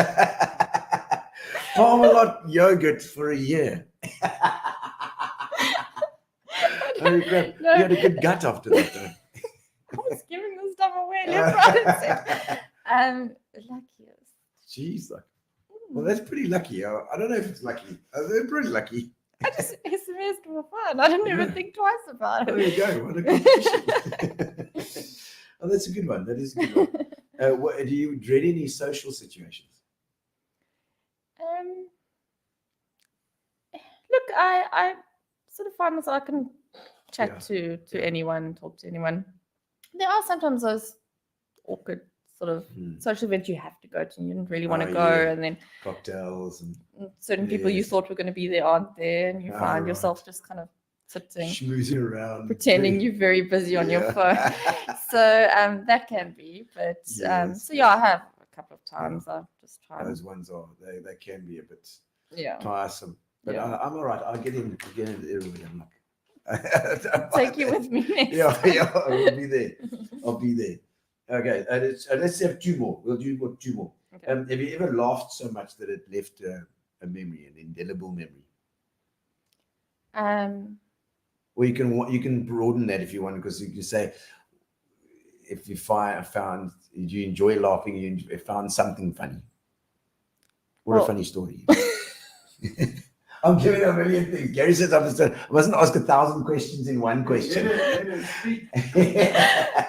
I need to remember what was so funny, or if there was a time that you laughed? No, it doesn't. You don't even have to remember. Well, not so long ago, I laughed so hard that the tequila in my mouth spread in somebody's eyes. There's lots more to that story. That wasn't very pleasant for the other person. But it spread into their eyes. Yeah. So I think if you take tequila into your eyes, it might make you drunk very quickly. I don't even remember what the joke was. I'm not surprised if it was tequila in your mouth. You enjoy a nice party, though. Do you party that's must be with who you're with. Yeah, look, I'm more of a sort of a homebody kind of a person. So enjoy a braai or a dinner, that sort of thing. Yeah, going out with friends. But after a few tequilas, then it's it's a different story. Maybe I just needed to get it out. No. How do you feel about the adage bad news sells newspapers, and the fact that it tends to show the world like a far worse place than it actually is? The thing is, we don't decide that. The people buying the newspaper decide that. So if people are buying stories, bad news stories, you're on the front page of the newspaper, well, then that's clearly what they're interested in. And it is the unfortunate reality. So we do have a balance. When I was talking about drawing up diaries and stuff in the mornings and page allocations, we make sure we have a page with happy, lighter news. Tomorrow, actually, in fact, we've got such a lovely story on the front page. That's not a bad news story. Not the lead story, the second non-page one.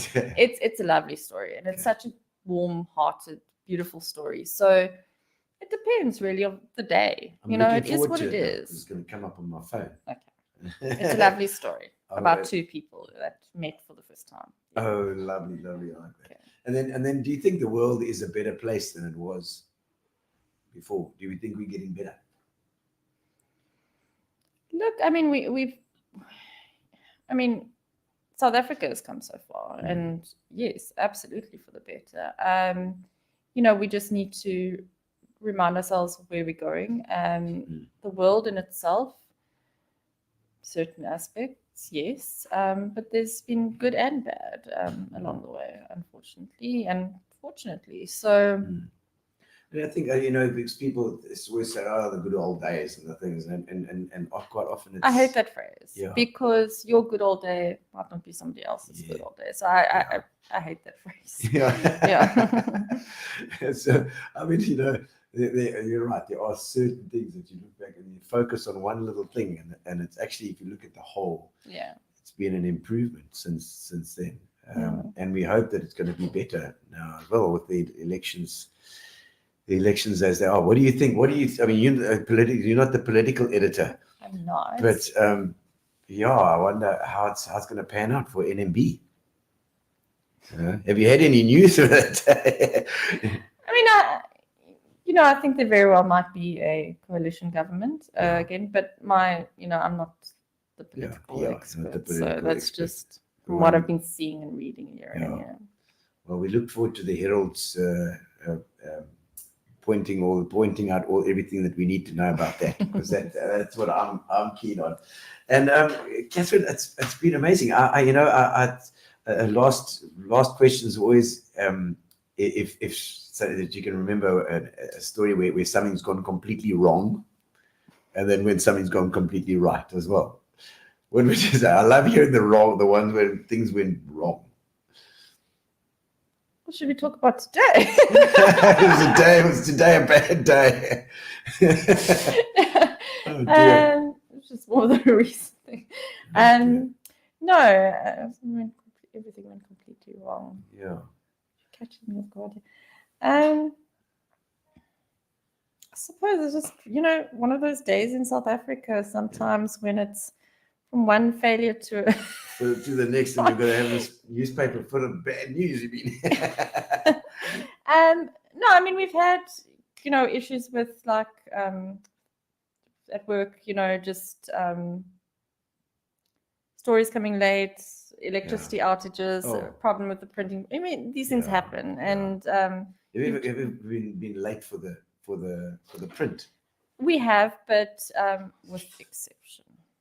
Yeah, we're very strict with our deadlines, and we really just with exception. And everybody's up all night. Yeah, some for the poor night team most probably, but do you have a whole night team that stays there the whole time? No, not the whole night. No, they work until the newspaper we call it going to bed. So okay. So and so you print it all out and but these days it's a lot of online. It must have moved online.